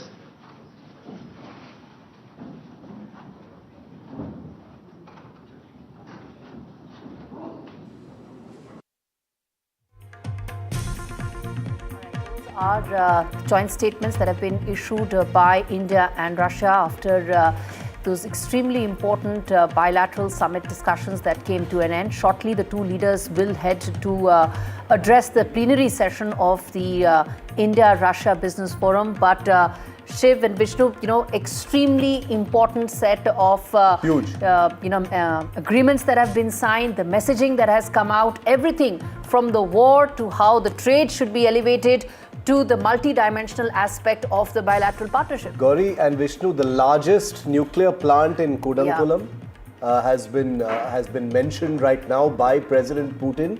That's going to be one of the biggest, if not the biggest takeaway, because the rest are announcements that are in motion, the trade, manufacturing and partnership announcements. But 2 out of 6 reactors under construction, Putin mentioning it by name. Vishnu, this is something that you've looked at very closely as well. Nuclear energy cooperation was something that we'd reported first would be on the table, and it's just been mentioned by the President. No, that's really important because it's not just Kudankulam. We are looking at new modular nuclear reactors. We are using Russian technology. Russian nuclear reactors have done fabulously well in India. Kudankulam is just one example of how there's immense potential in energy cooperation between India and Russia. But the future of nuclear reactors lies in smaller modular designs. They fulfill certain requirements. India, of course, has our own, state-of-the-art nuclear plants to our own design, fast breeder reactors and the like. But this is something that needs to go towards meeting our incredible energy requirements, particularly as we progressively move away from coal. But there's a long lead time for the construction of any nuclear reactor. Yeah. So therefore, that's something that's important. No, it's hugely important. The agreements are still being signed right now.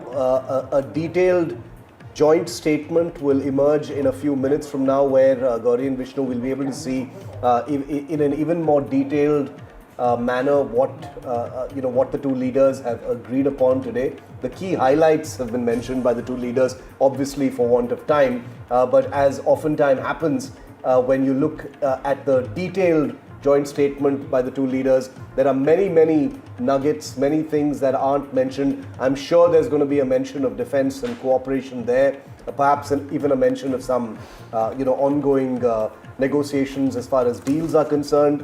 Those will reflect definitely as far as the strategic relationship is concerned. But a multipolar world, nuclear energy cooperation, the boosting of trade between the two sides. And Gauri, what you were mentioning just now, the big India-Russia business conference that both these leaders will be addressing at the Bharat Mandapam right after this event is of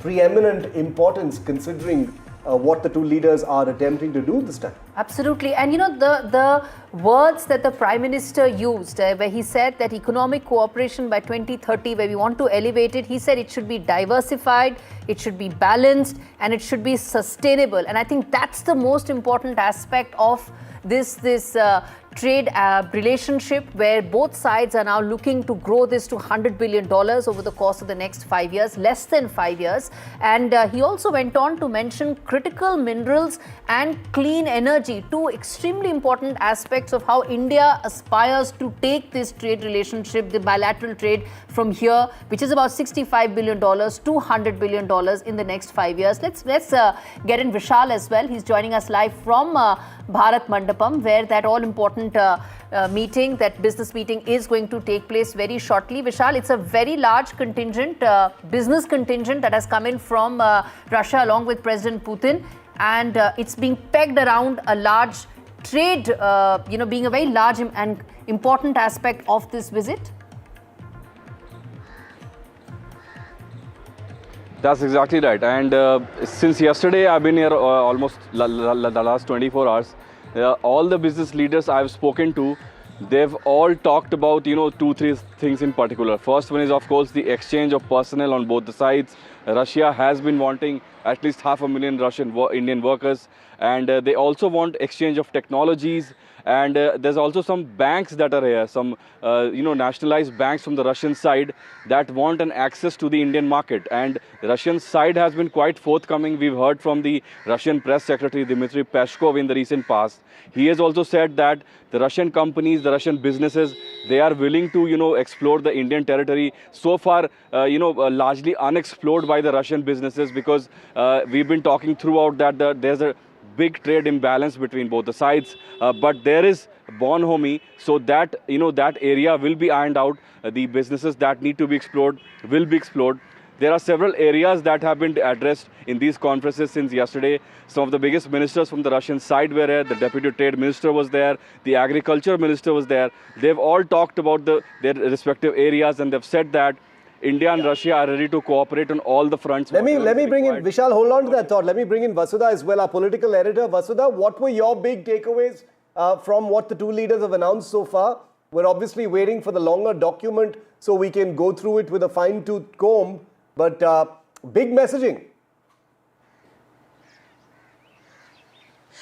Shiv, for me, the biggest takeaway was the fact that I think India is now ready to take its relationship with Russia at a different level. It wants to consolidate the gains that come out of this relationship, because it's not just going to be about Raj Kapoor and yoga. And I remember going to Russia last year and wanting to talk to these Raj Kapoor fans, but everybody said that yoga is more popular. So this time, it's very clear that India wants to consolidate the gains of these relationship. At the same time, there have been very concrete, tangible outcomes of this. The 5-year project, India-Russia strategic economic cooperation, identifying those areas where India can benefit out of Russia and Russia can also benefit out of India. That's important.